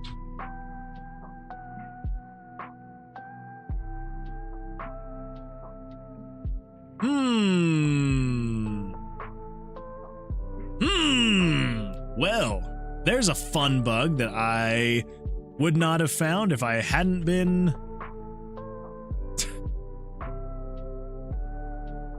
okay. Well, it's a good thing that I was running around the dungeon just talking, because I would not have ever found that. Bug. Make it so you can't leave a trap room when the puzzle is active. Yeah, that's a big one. Cool. All right, well, we'll fix that next time too. Good times. Anyway, yes, all that to say, I feel like I have been extremely distracted with being like, can I get the random dungeon generation working? Which obviously the answer is yes, in a very rough fashion, but I think it'll be good enough for what we need. I think. I hope. I guess we'll see. Time will tell. Anyway, well, I think we're going to call it there. Thank you so much, everyone, for watching. I really appreciate it for all the chatting. Absolutely fantastic. I love talking with you all, so thank you all so much for being here and for chatting. And yeah, the plan is to keep with the schedule still. The hope is to never have to reduce what we are currently at, but maybe one day be able to increase the amount of streaming or days of streaming or whatever it will be. But until that point, yeah, Tuesday is when I will see you all again. So Tuesday evening. And yeah, if anyone has any thoughts or suggestions between now and then, make sure to write them down so we can chat about them on the stream on Tuesday. So anyway, until then, hope you all have a fantastic evening, fantastic day tomorrow and Tuesday. And I will see you Tuesday evening for another great, fantastic stream where we will make more progress that's outside of the RTG stuff. So, till then, take care, and we'll see ya. Bye.